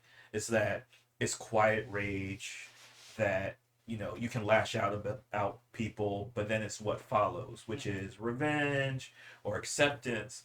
But it's hard to think about powerful beings, especially in MCs, that actually lose something, and that they just don't magically get their heart sewn back together. It's that, oh, to correct this state, I will bury a nation in the dirt to save my people. And I'm still the good guy. Yes, because you came into my peaceful village and killed people. So now I'm going to seek revenge. You really poke the bear on this. And it's just really interesting because up to this moment in Slime, it's really comedy, lighthearted, fun and jokes. This is a real like dark moments. You kind of see them slaughtering the village people before now, but this is that moment where it sits in like, this is the outcome of that invasion essentially. So it just plays on every level for me. As you said, like, this is good to show that, like, even though like MC could be powerful, like there are still things that can affect them in a way. And I'm trying to remember, was he the one that put up the barrier, or was it was That's the people that curse? invaded, People invaded, put up the barrier. And even what he did after this, like, it's like how it's resolved, it's sort of that take that we've mentioned earlier. It's like it's earned, because like he ends up fixing the situation, but he's having to be clever about it. And it's just happenstance, whereas like they use the barrier to help remedy the situation. So it's not like, and it partially helps because he is powerful, but he's having to do more. It's like, okay, I need to get to another level. I'm at this level, but I have to do so much more to get it all done. But still, it's like with that flare up, you at least like in this part, it's like you really don't know what he's going to do because we've never really seen this character have something taken away from him like that. I mean, we've seen him experience loss. I forget, Shion, right? But that was more of like a sort of her time almost. So No, not Shion. Oh, the warrior. Yeah. Masked Yeah, warrior. the masked yeah, the masked Yeah. warrior, where it's like it was sort of it was an acceptable loss, right? Where it's like kind of sucks, but it kind of what it was going to happen, or It wasn't induced by anyone, right? yeah, It was a thing of like, this is my time. It was her choice to die, right? Yeah. It's like her actions led her to that moment because she wanted to die. Mhm. So it was a loss of like, I cared for this person, but they no longer wanted. yeah. It was their time to pass. Yeah. Right. So it was a thing. It's of not like their life was taken from them. exactly. Whereas this felt much more cruel Mm-hmm. of a thing to do, and thus the response that he gives. Right. It's like, Yeah. this was savagely taken for a malicious reason. I will return it in kind. Mm-hmm. You know. Which good guys shouldn't do, but you know. But you're not really a good guy when you're ruling a nation. Oh. Anyways, it plays politics very well. It does. Because like No. the dominoes that led to that moment is Yeah. also intense and intricate, and you see the world like moving around them to destroy them, and it's just like it caught them off guard. Like they built up everything so this moment could happen, and it's like just feeling that fallout. It sort of reminds me of Cecil's quote from Invincible, where it's like, we can either be the good guys or the ones that save the world. We can't be both. Yeah. All right, well that's it for me because apparently the 2020s have not impressed me at all. But I got Eric coming up next in 2020, so. What we got? Oh, we're gonna, you know what? We're just gonna go across a little bit of water on this one, and we're gonna check out. Eric's choice from 2020 comes from Fog Hill of Five Elements, when Zuan is fighting against the final form of the Peacock Demon. Thoughts about this? Jay has some reason. Are we So- going? But we're on now. So yeah, the reason that I chose this is, I guess twofold. One, I think this was the first major breakthrough for like a Chinese anime because it finally had animation that is just disgustingly beautiful. Yeah. Like that is beyond Demon Slayer. For most of the fights in this series are absolute top notch. The choreography, the inventiveness, and just how well it's animated are all just pushing the limit in a way that I don't think quote unquote traditional anime really does all that much anymore. And it is really nice to see a different take on fighting because you can definitely tell there is an alternate influence and even like the hand-to-hand combat, like it's just a little bit different that gives you just a little inkling of like, oh wait, that's novel. That is Like, that's what not are what they you see. emphasizing? Yeah, what are they emphasizing? Yeah, fight's so good. Thoughts? You Oh. said you had thoughts. Yeah, you Oh, said yeah, that my a bad. lot of Yeah, a lot of thoughts because this is one of those animes like Frieren, just specifically to think about that because every moment's my favorite moment. I feel you. I feel it. Yes. Pull out a singular fight from this anime specifically, Fog Hill. I don't know if he shortened it to anything, but Fog Hill is like, how do you pick among greatness? I have no. Because You're like, right. because like, I would if you said Fog Hill, I would say the one with like the two opponents versus the giant bird monster, And or Yeah. I think most people, because that is that one is a lot more popular. I think now because one is more recent and two definitely. Yeah. But I just this was the first one that I saw that made me go, excuse me, I need more. Yeah. Is there more? Oh, thank God. Gotcha.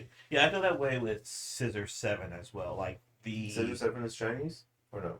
I thought so. I think. Oh, I didn't know. But yeah, like the choreography doesn't feel Japanese because Yes. it feels informed by Chinese martial Oh, arts. yeah. Mhm. Same thing with like why Avatar's like bending styles feel so distinct because they're modeled after certain Yeah. martial arts styles. So yeah. So like when you picked this, I was like, I feel why I don't have any of the 2020s animes is because I love everything equally so because that. nothing Yeah. doesn't stand out as this is my favorite moment. It's just like They're all. I just want to watch. I just want to Yeah. watch this again.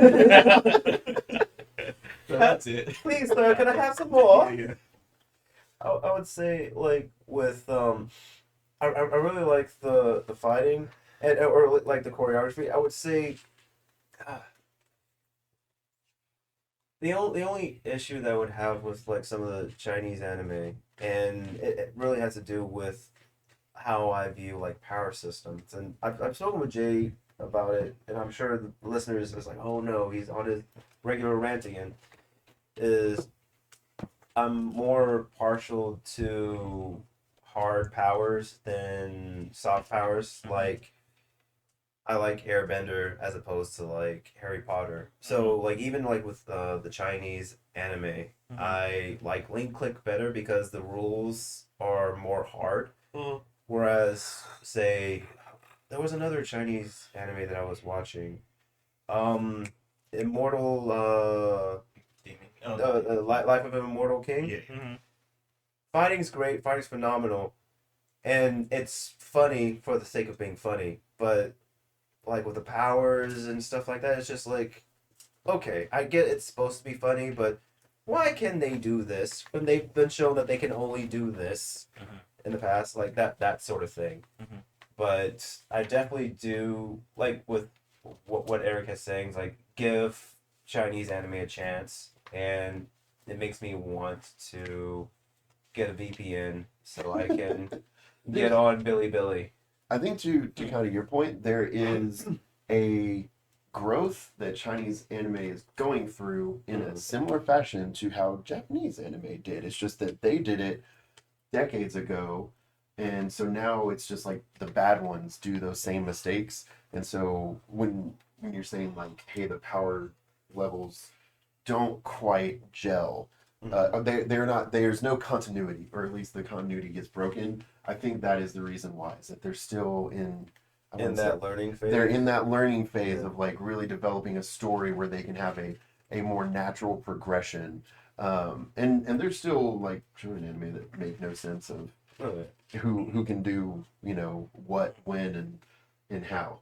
But I can definitely understand that for a lot of the series.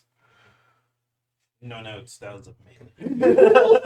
Like, You left him speechless. Okay, yeah. That's like the Okay, first time. And that's just how that is how those fights kind of are. Yeah. Even if you think of modern demon, we've seen Demon Slayer, we've seen My Hero. Like even when thinking of those fights, like they're next level. Yeah. And I think 2020, I think, is very interesting. Again, I had lots of thoughts about this, but this is also the year of JJK, Yeah. Great Pretenders, and what's everybody else? Beastars. Yeah. So it's like Beastars. the quality. I think the 2020s was like a definite shift. I think from the 2010s, because the 2010s were muddly because we still had the big three going on like up to 2014. Yeah. And then it felt like My Hero took over for the longest, and people were like, I guess. So, yeah. To that point, right? I think, and I'm kind of not parodying, but parroting. Paraphrasing? No. Oh, never mind. Saying the same thing. Like Okay. this. I'm copying what this person said. Like it's this small YouTube channel called Pay Talks Anime, right? They talk about like. Are you on that too? I mean, I haven't seen recent ones because obviously he goes into where I'm not watching. But he did a video on Demon Slayer talking about like why it felt like Demon Slayer fell off, right? And it talks about how you mentioned this when we were talking about Demon Slayer earlier. Its animation is so good and the story is so simple because it can be, because everything else did not match up to it. Yeah. Its animation was so good, nothing caught up. And then they did, right? So everyone's expectations are like, this is now the standard for animation. Yeah. Your story has to be better, right? Which is why people feel as though Demon Slayer fell off, because everything else did get better. The stories got better, the animation got better, so now it's a whole package, and Demon Slayer is just still lacking on the story side, right? Which is to your point of like, yeah, there was a shift. You're right. And I think Demon Slayer was part of the reason the shift happened, because people were like, oh, we can go this hard? Sure, let's do it. And then we started seeing anime come out that raised that bar higher, you know? That's fair. So, yeah, I'm muddled about the 2020s because I think it feels like too close to really judge them. Yeah. But I'm glad that you guys are only ones talking about the next couple of years because we have Sam in 2021 for a moment. Oh yes. Sam's moment from 2021 comes from Jobless Reincarnation when Rudius and Dead End fight the Dragon God.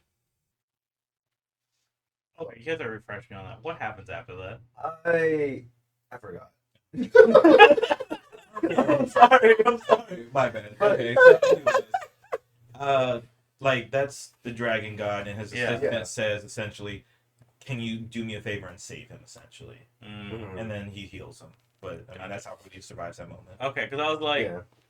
I don't remember what happened after. Because part of me was like, oh, was this just like they passed by the dragon like god, like looks at them, they get this vision of this, and then they come back out of it after having died. Okay. Was how my brain remembered Yeah. that, not like heal. Yeah. So the moment is Mhm. that the dragon god's curse that anyone that sees him fears him. So that's why he's telling Rudy is not to move because it makes people aggressive. Like before that scene, like the ox looks at him and runs off the cliff, killing itself. Yeah. And Rudius is immune because he has the protection of the Yeah, god that he Yeah. serves, essentially.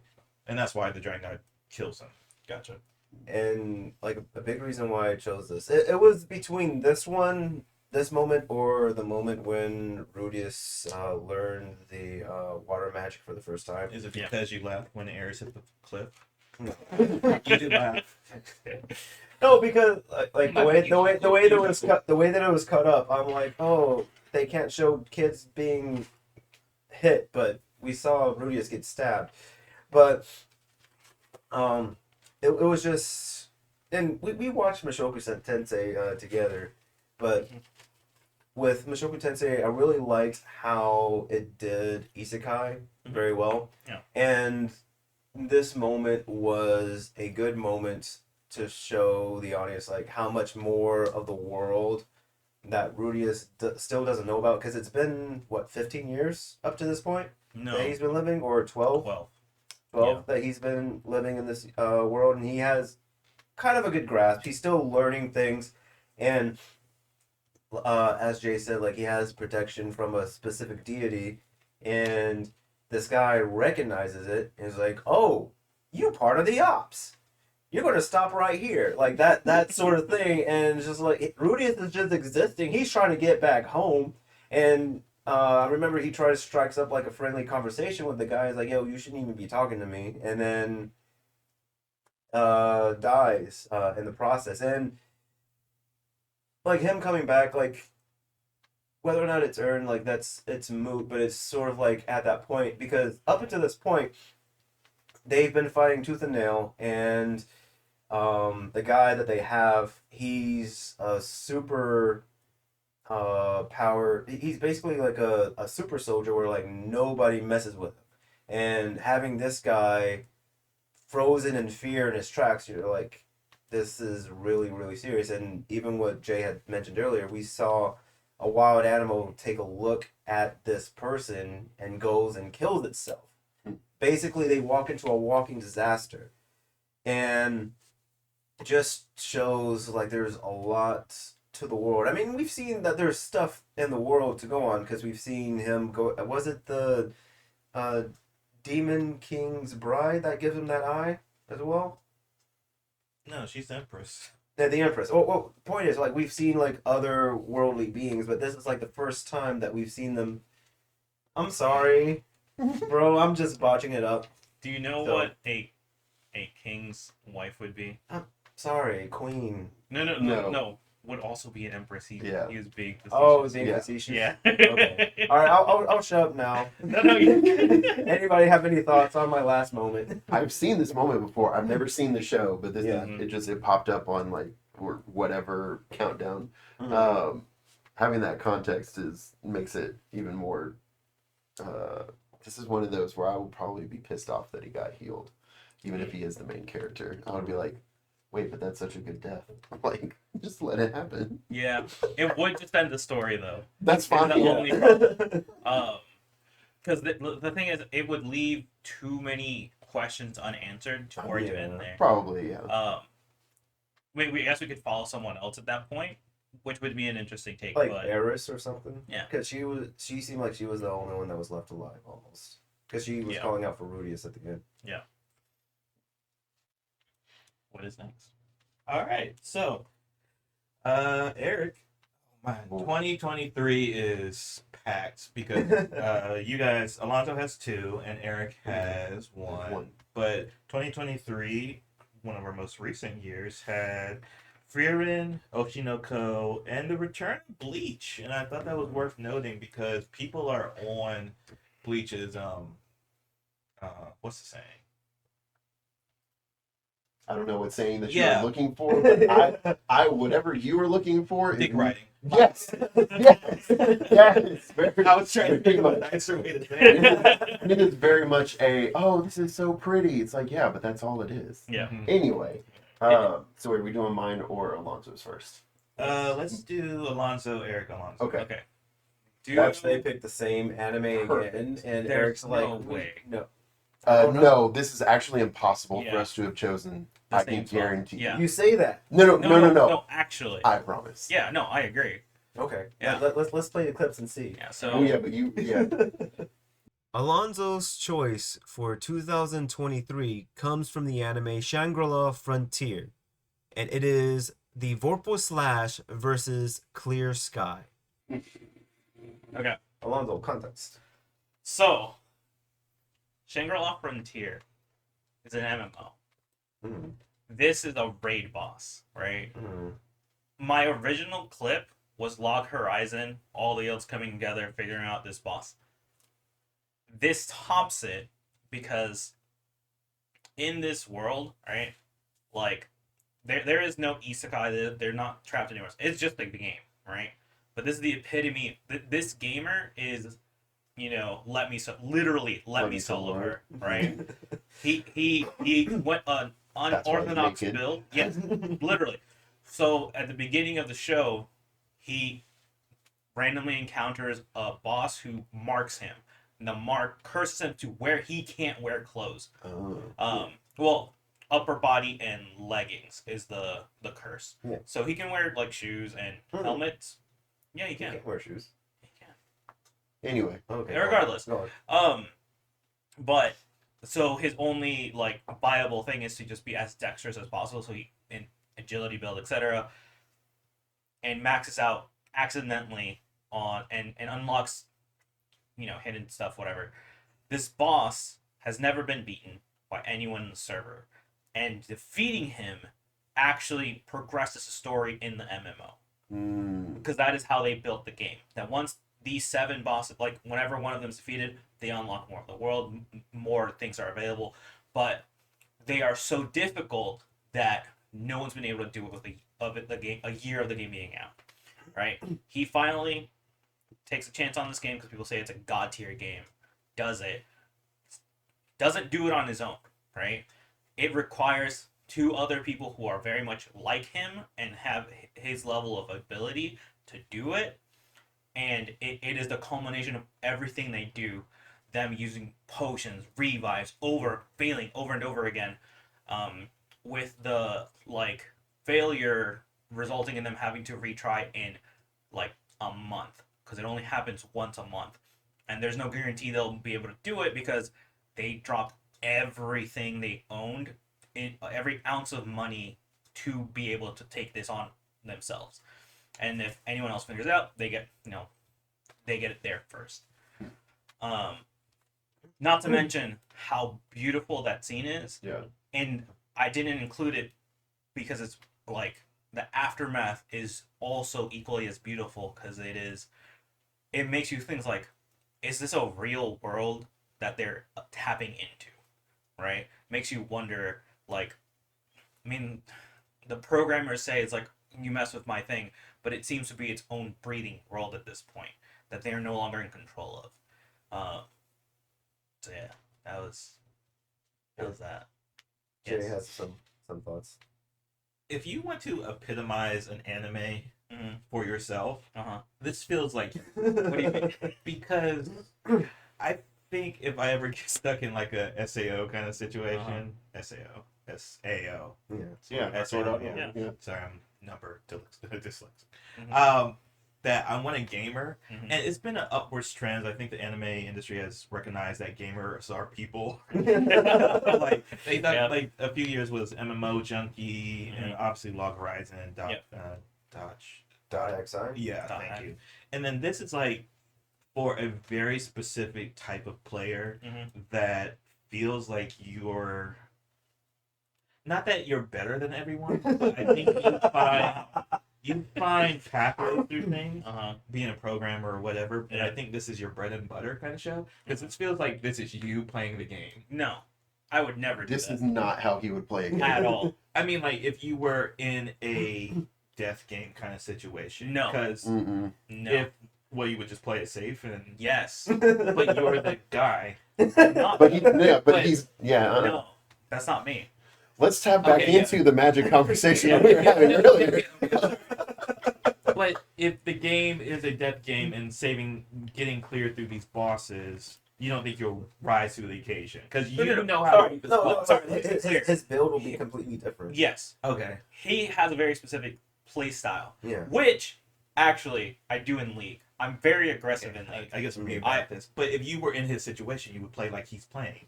Because it's the I smart would way take to the risks, yes. Yeah, that's what I'm saying. Because he's playing how you would play in that situation. Yeah. Because it I now understand what you're okay, saying. sorry, because it feels so. So he's like, you are him. He is Well, you. sorry. Well, sorry. He Again, then mentioned the play style. I was like, okay, play style's different. You're right. I was in the. I'm talking about the build. He's talking about the play style. Yeah, for sure. Got it. Because like it is amazing how that show just breaks down how gamers view a situation Yeah. and how exploit. I don't know if they have a role, but like people that break games. Yeah. Break games, Mhm. and that just feels like how you think. Like you could see how a game could be, or how weaknesses in a game could be. Yeah. You stress tested on. Yes, This. that's what I'm saying. Yeah, it's okay. My bad. I'm sorry. It took me a long time to get to No, that no, point. We got But there. I got That's you. why I'm enjoying it because I'm Uh-huh. like, this is a lot. But I need to watch that. It's a I good- know, it- I know yeah, that really is one. good. Oh, Yeah. it's so good. And it certainly it came up on a list of like, Yeah. hey, if you liked the beginning of SAO and then hated how it ended, watch this instead. Yeah. Because this is like it just does it better. Yeah. Like, okay. Just like what Phil Alonso says, like they just keep it a game, and you get to see how much he enjoys playing Mhm. and how he plays, and you get to see how he implements what he learns. And they don't just stick to one game. He goes to different games. Says like he gets stuck in one part. It's like I need to take a break, and he goes to another game. He's like, oh, now I know how I can get over. Do this. Yeah. Yeah, that sort of thing. This is what a Minecraft anime should be. Because, Mhm. you know, you're working towards the Ender Dragon, and then you're going through, like, to the Nether, that could be Ark, and then the Fortress, and blah, blah, blah. But it feels like that. It's like, it feels like an anime specifically for gamers in the know. Yeah, but, you know, it's a good moment. It's like, yeah, it's up there. Yeah, it's just, everything works for it. So, Eric, Yeah. are you up for your moment? in Oh, 2023? I'm up for my moment because it's about time that we break a trend. Eric's anime moment from 2023 comes from Mashle, Muscles and Magic, and it is the second opening. All right, everyone knows what that was, and again, don't want the podcast to be taken down. The reason that because this actually I don't like it is a fun show. Yeah. It is not one of my favorites. However, this intro is, I think, a big part. Intro music and outro music is such a huge part of anime, and I think this is one of the first songs, at least in my memory, that like broke through a bit into just common media and like It mainstream. became a TikTok trend. Well, exactly, Yeah. and it is because of TikTok. Like, it broke this into areas where anime typically would not go into, and it's really weird that you came in at this exact time, small baby, because like my sons will like loved this song for the longest time. It's like that's what they wanted to listen to in the car. It wasn't Diddy, it wasn't Disney, it wasn't anything like that. It was Creepy Nut. Oh man. So that yeah. Yeah. Followed up with dandadan, or I forgot how yeah, you say the dandadan. openings. Otanoke, yes. Okay. Yeah, so they can keep doing what they're doing. Yeah. Because they're Well, just They also did the opening. Yeah, with for, Spy Family. Spy Family. Spy Family, Yeah. interesting. Okay, cool. Like, They have range. They're bangers. no, Creepy They Nuts have is range. a great. It's They're top tier. Mhm. But yeah, I'm They amazed. feel like Lisa or Underworld with how often now they've popped up now Yeah. with Spike's family. That's cool Say because I heard that Underworld? opening. Huh? Overworld. Overworld. Overworld. Okay, cool.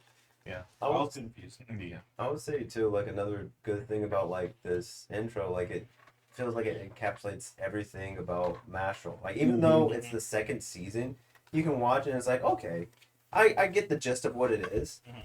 Even though like it's funny, it's goofy, like you don't feel like you see that it's a lot, but it's not overwhelming, Yeah. right? That sort of thing. It has a good directorial feel as well because it just stands by itself. So which Yes. is why, it's a good moment because it just works in and of itself. But then you got banger music to it too. Yeah. So it's like, and it does a good job not spoiling anything too. Mhm. Yeah. Because like you get introduced to the characters but not their power system or how they're going to their character at all. They're just like, oh, cool design. Oh, he has 3 markings. He's going to be an He's issue. gonna be a Yeah. problem. And then there's like a mini fight in there too, and then Mhm. because like their fights can be done really really well in Mashle as well. Yeah. So Might and Magic. One Punch Man. Swole Potter. Yeah.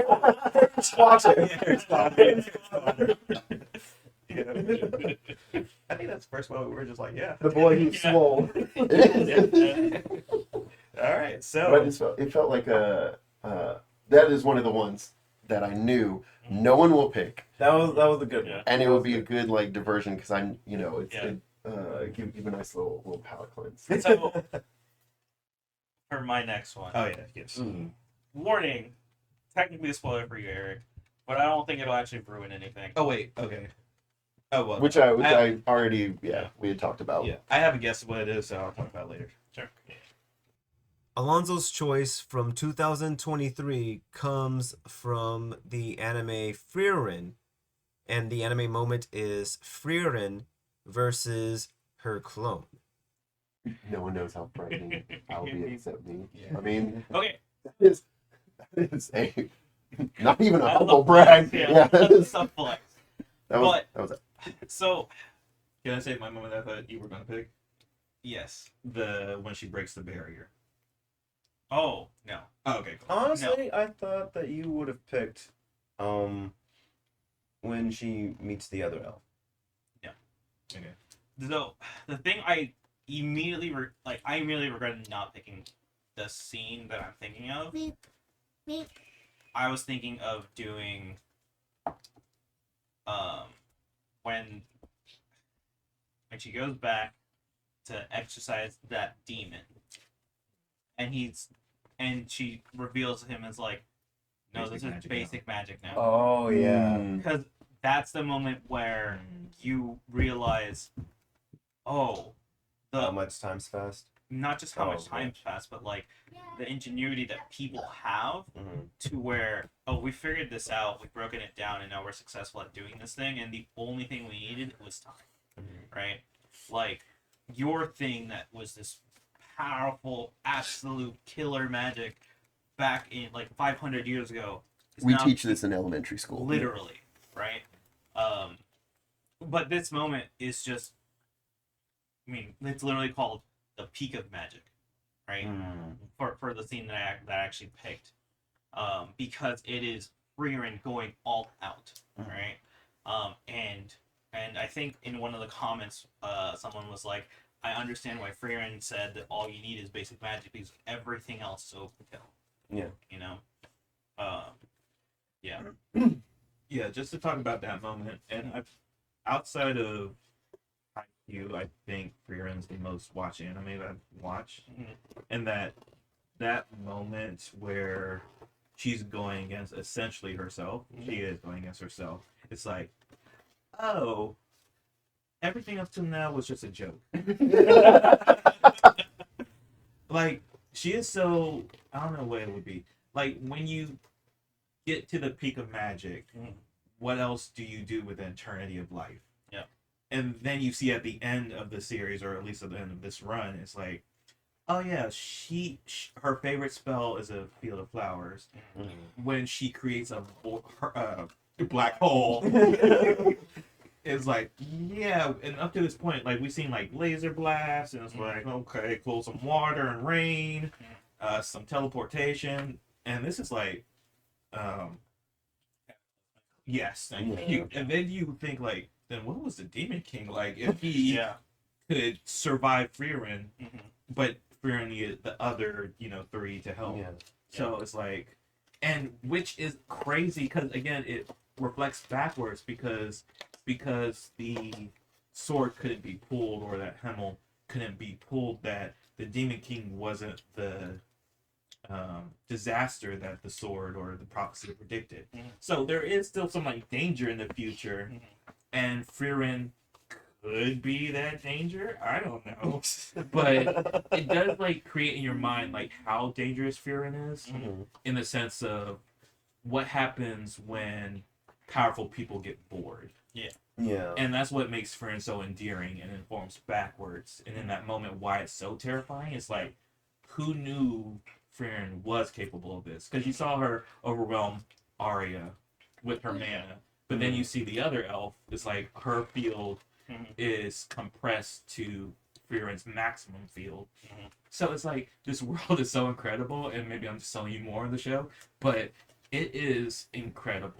Yeah, I did not need selling. Yeah. Because even to I don't even know where I like left off in the story necessarily. Like I don't remember how far I got into it. Watch it from the. I mean, I probably will again. I mean, I probably will.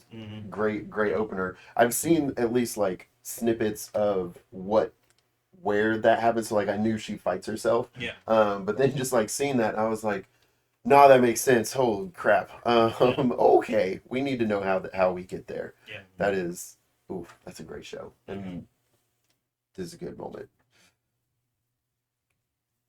No, I know that I probably have to rewatch it because it was a lot of planning and a lot of work on their part. Because them overcoming this obstacle, because Frieren is such a problem. Like, it was no easy feat. Even though she made it seem like it can be something simple, even though it is something simple, it's still very hard to do. Very much like with Shangri-La Frontier, how they had to prepare for like the raid boss and things like that. And I guess too, because in that scene, it shows like what she thinks about. I forget what her name is. You guys hate me because I always forget her name. Fern. Yes. Said it in this. Just I know. But like, just like how much in high regard she has Fern, and I guess like her relationship with people as a whole, like to the level that it has become to this point. So. Sorry, What, just even that clip is not even the best moment of the fight. I'm sorry, I was just thinking about that. Just because, Well, you have to think, he knows that I haven't gotten there, so I think he also... I'm saying it in like, oh yeah, for how incredible I was just watching, I was like, just play that again, just the rest of the podcast. But it's like, even in that moment, there is just a little bit longer is a better moment. Yes, but it also starts like, we get to the end at that point, and that would spoil how that exactly ends, right? For sure. So I know why that's why you didn't go all the way, but I'm just saying like, even how that fight concludes is more amazing than the fight itself. Yes, I feel. Yeah, I agree. All right, cool. So I think that's my favorite moment of everybody else's list. But anyways, let's see what Eric has as the last, because 2024 feels too close to say what is going to be staying on people's minds, but at least in 2024 was the year of dandadan, Dungeon Meshi, and Kaiju number 8. Is this our last one? So this is our last one. Uh-oh. And the original prompt was your favorite anime moments between 2009 and 2024. Yeah. And I took that with liberty. Oh. Good moment. Eric's moment from 2024 comes from Agent Mystery Meat, and the short is Akira #1. So that is, it's a fan animation after Toriyama passed. But a couple years before this, that same fan did a little short film of kind of like a little martial arts tournament. And I mean, it Almost like a what if. it was it was basically a what if, like had Broly in there, like a new Super Saiyan form, like his own take on it, but just the passion of like beautifully drawn, animated, etc. And then he did this tribute to Toriyama, and definitely, man, how do you like his influence? Like all of our moments that we have gone through, and obviously I did not plan that this would be the last one, but it just happened last year, so good on that. Nothing that we have talked about today really happens without Toriyama and his influence, as was seen when he passed. Like all of the different artists and people involved in manga and anime around the world that expressed what Toriyama meant to them. And I think he just summed it up so wonderfully of, you know, you were not trying to be the best artist. You were not trying to be the best storyteller. It was just you against whatever version of yourself and to keep pushing forward. Yeah, so good. Such a good tribute, and obviously a legendary figure to even draw inspiration from. God's a cheater. Yeah, and I fully know. I stretched the bounds. That fan film is incredible. It is. For Goku transformation to Super Saiyan Yes. feels like a horror. Yeah. And that's amazing. Like Super Saiyan is like a virus taking over his body. And in fact, like because it's based off of rage and just Some that, Wukong, yeah. just like consuming Ghost Rider Wukong. Because then Broly's hand get cut off, and it's like, oh, Yeah. this is like Dragon Ball if it was redone by someone that grew up on Dragon Ball wanting to put a twist on it. Yeah. But yeah, it's like for fan films, like I guess barrier to entry for people to just create fan works has been skyrocketing. Like how easy for people to get into animation and to actually produce themselves. You'll see a lot more. Maybe we need to do a separate episode about fan creations, because that and even like the Team 4-Star Bridge series I the would Bridge put up series. there as like contenders, even the SAO one. So, Something witty. I would say like probably like Devil Artemis, like in the fan art settings where it's like fan of a fan sort of thing, because like Devil Artemis is like a fan of Team 4-Star, so, like that sort of thing. Yeah, like the well done fan animations now have fans of that fan animation making fan animation. Exactly. Like we're starting to get Inception levels deep. Yeah, and I left out on our recount of like major animes of the year, but like Dragon Ball Kai was big, Dragon Ball Super, and now we have Daimon. Yeah, it's going to be around for I don't know how much longer, but every generation so far will have a Dragon Ball. To like call their own. So. And almost put Ultra Instinct when Goku calls Ultra Instinct in the Tournament of Power, because again, that was just one of those moments that seemed to kind of break through, and that was like the first time that my oldest really watched any Dragon Ball. Like someone showed him that, and he was like, "Daddy, that's so cool." I'm like, "Yes, you understand. Like, You get it now. You get it now." You had your Super Saiyan Yes, moment. you had your Goku versus Frieza moment. I'm so glad. And just that his influence is able to span that kind of a time frame. Because when did Goku be part of the Thanksgiving Day parade? Oh, Was that 2017? I think so. Yeah. It was because it was like Around right then. after Kai's, yeah. right after Sorry. Super had started, and that was in 15. Yeah. So yeah, so it was like 1 or 2 years after that. Yeah. So, just staples. Mhm. And it's a good pick for closing out anime moments. So, to get into closing, I thought we could think about what is your favorite moment off your list. And while you guys ponder, I'll run through the list real quick. Because I think I did pretty good notes about everyone's moments. And gave them I a was good wondering time. what you were scribbling down. Yeah. Yeah. Because, like, from Gundam Unicorn, is that the Katsuya or Katsuya? Oh, Mobile suit. Alice is gonna hate me. It's okay. Oh no. All I can remember is Marita Cruz. Yeah. Her mobile suit. The mobile suit name is gonna come to me soon, but she was fighting Jagans. Those were the names of the other suits. Yeah, Star Jagans, yeah. Yeah. Okay, cool. Well, I'll do my best with the rest. All right, so moment 1 was Ed versus Father, the final fight. Then came the, I think it's Katsuya versus the Stark Yagans. Gon versus Ahsoka, Banquet of Kings. Makushima kills Yuki. The Parasyte. Oh, what is her name? She is so not an important character. I'm sorry if I'm bringing that back up, but she gets killed by a random Parasyte.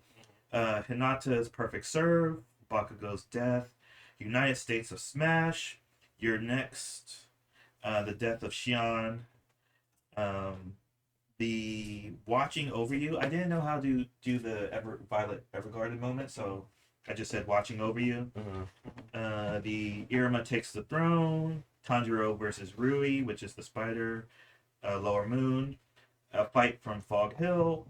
We have Dragon God versus Rudius. We have the opening from Marshall. We have the Vorpal Blade versus Sky. Yeah, Vorpal Blade versus Clear Sky. Yeah. Okay. Frieren versus Fake Frieren. Frieren, I guess. Frieren. And in memory of Akira Toriyama. So, thinking about Sam, do you have a moment that comes off as your best that was not on your list? The best that was not on my list. Yeah. Oh, are we doing honorable mentions or no? Well, we're running long, so Yeah. Oh, wait. So the best of my list, or that wasn't on? That wasn't on your list. So the best that we saw today that wasn't yours. Oh, okay. One of your guys. Should I run through the list again? No. Sorry. Sorry. It could be just recency bias, but it's in between the message for Toriyama and the Shangri-La moment. Okay. Yeah, because again, I think all these moments work. I don't think there's any bad moments here. Like no one picked like a cringe moment. It's like, yeah, it's still my favorite. It's so good. It's so good. Yeah. All right, Eric, you got not your PsychoPass. Yeah. Like as because I saw this still frame before I clicked it, and I'm like, damn, that's a good choice. I kind of forgot about that one right there. Like, no, that is, and especially because of recent events and how technology has progressed since that point, that has made that hit a lot harder. Yeah. Again, that's like the benefit of revisiting old shows. It's like, how much did they really think? Because like, if you go to like Back to the Future, we've already passed the year. Yeah. We don't have any of it. We don't have any of that crap. We don't have any of it. Maybe like a Jaws. I don't know. Was it 3D that was? It was supposed to be like Jaws 36 or something. Oh, okay. But we did have a Jaws 3D, I think. Yeah, we did. Yeah. Not the same. Yeah. Not the same. Alonzo, you gotta.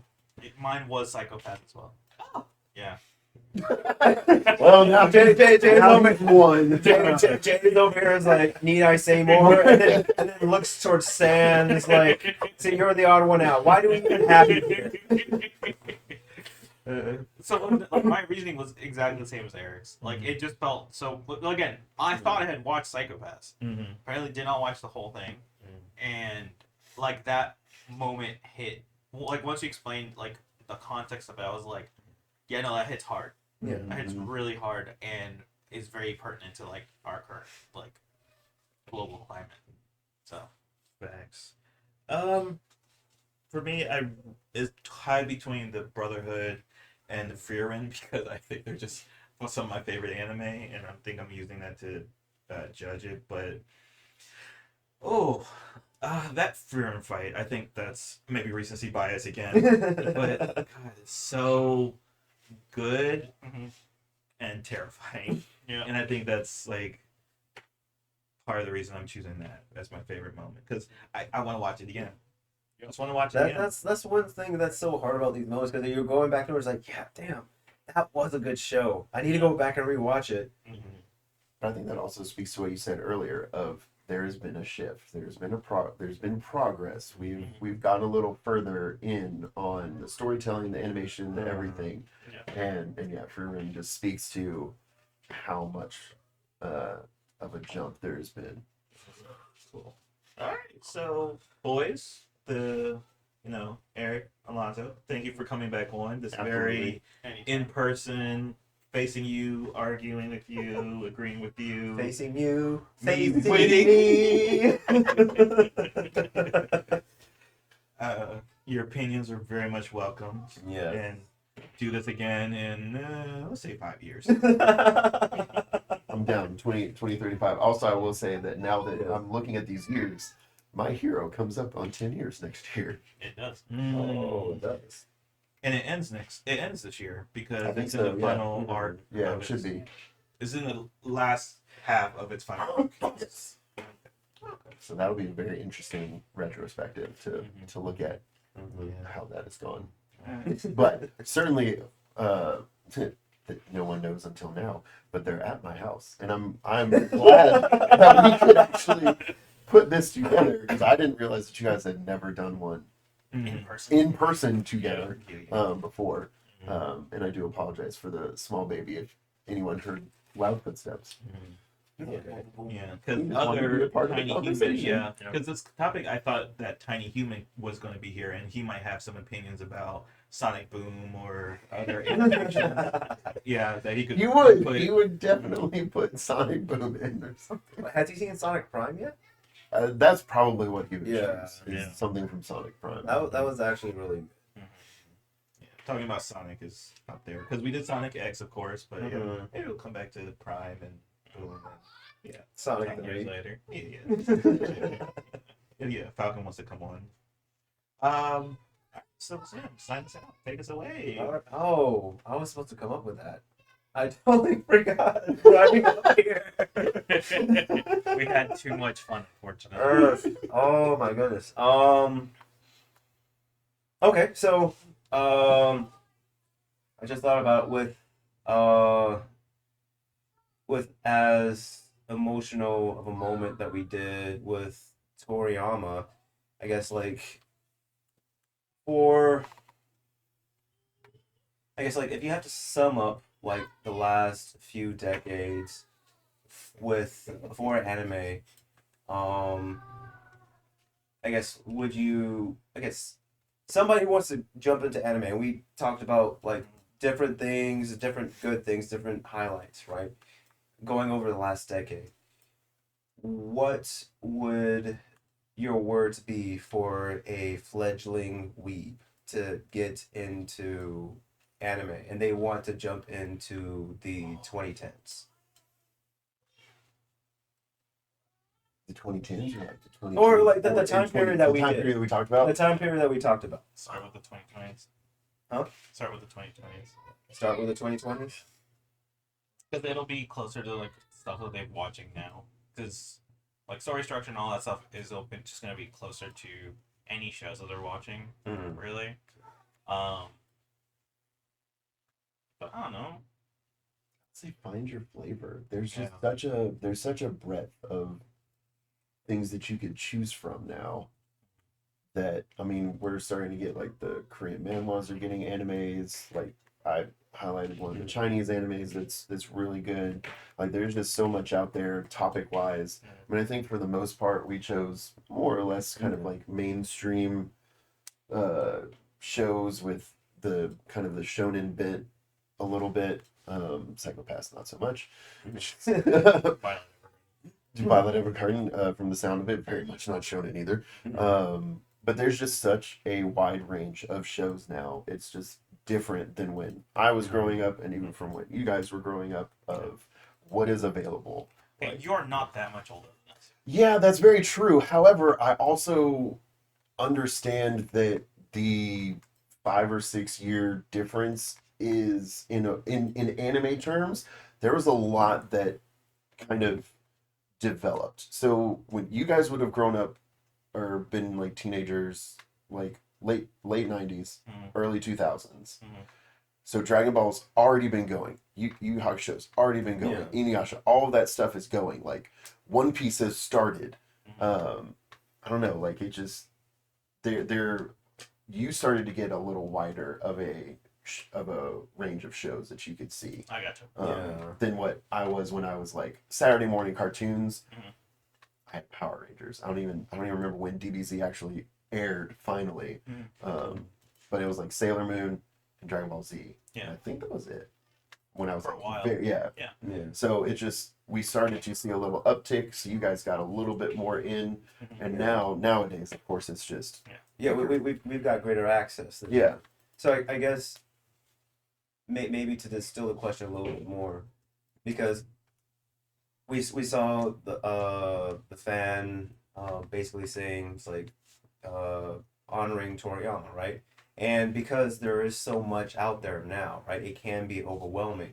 So I guess like to settle any qualms or any quote unquote gatekeeping, because like, oh, I'm trying to get into anime, so that means I have to watch Dragon Ball, I have to do this to at least enjoy it, right? But I think it's more or less like what you were saying, Eric. It's like try to find your flavor. No, definitely. There is not a mainstream show that you are required to watch, and if someone tells you that you are required to watch, because like I will certainly point folks towards Cowboy Bebop or Full Metal Alchemist, frieren. Like I will point people to them, but that doesn't mean that that is where they have to start their journey, should start their journey. It may not even be in their journey. Find your flavor. There's no, I think that's the best way to beat gatekeepers is you go after and you pursue what you enjoy. I already said this, and I guess I'm repeating for a third time, but March comes in like a lion, and Violet Evergarden, I would say, are just contenders for anime of 2010s. Yeah. Regardless of how good anime is of that decade, I think those two just are timeless. Okay. And then I would say, and not to Are they get good down are they good rabbit- for beginners? Yes. Yeah. Because they hit on human experience rather than like fantastical elements and just very human grounded stories. And then if you want to not ground this story and don't want to start an argument or anything, but Attack on Titan. Because one, that it lasted from 2013 to 2024. Yeah, so you see the animation change, you see it change studios, you see different genres that it goes to, you see the highs and lows of the shonen genre, and then you have an opinion of how it ends. So I think that's the best thing for a series when you want to recommend it, is that you don't believe it's a good recommendation because you don't know if the person's going to like it until they get through it. But now that it's all over and it's readily available everywhere, you can just binge it, vibe through it, not vibe through it, but you're going to find it either highly enjoyable or you're going to test it. I think there's no middle ground to just feel about Attack on Titan.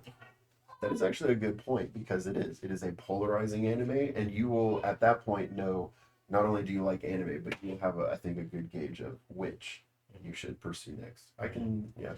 And plus it's a mecha, so Technically, yeah. Yeah. So, definitely want to. I agree with you guys, and a little bit more so with like Eric, like where you have to like vibe, like what you vibe with, and even then, because we mentioned about Toriyama, it made me think about Astro Boy, where that creator has passed away for a while, but like we've seen different iterations of it come to fruition. Cyborg 009, Pluto, things like that. So over time, like the greats will come again. We've even seen that with Megalobox being a revitalization of Boxing Joe, and Captain Tsubasa. So if a fledgling weeb is worried about watching the greats, give it a little bit of time, they'll make their way back around again. And appreciate your time, and we'll see you guys on the next one.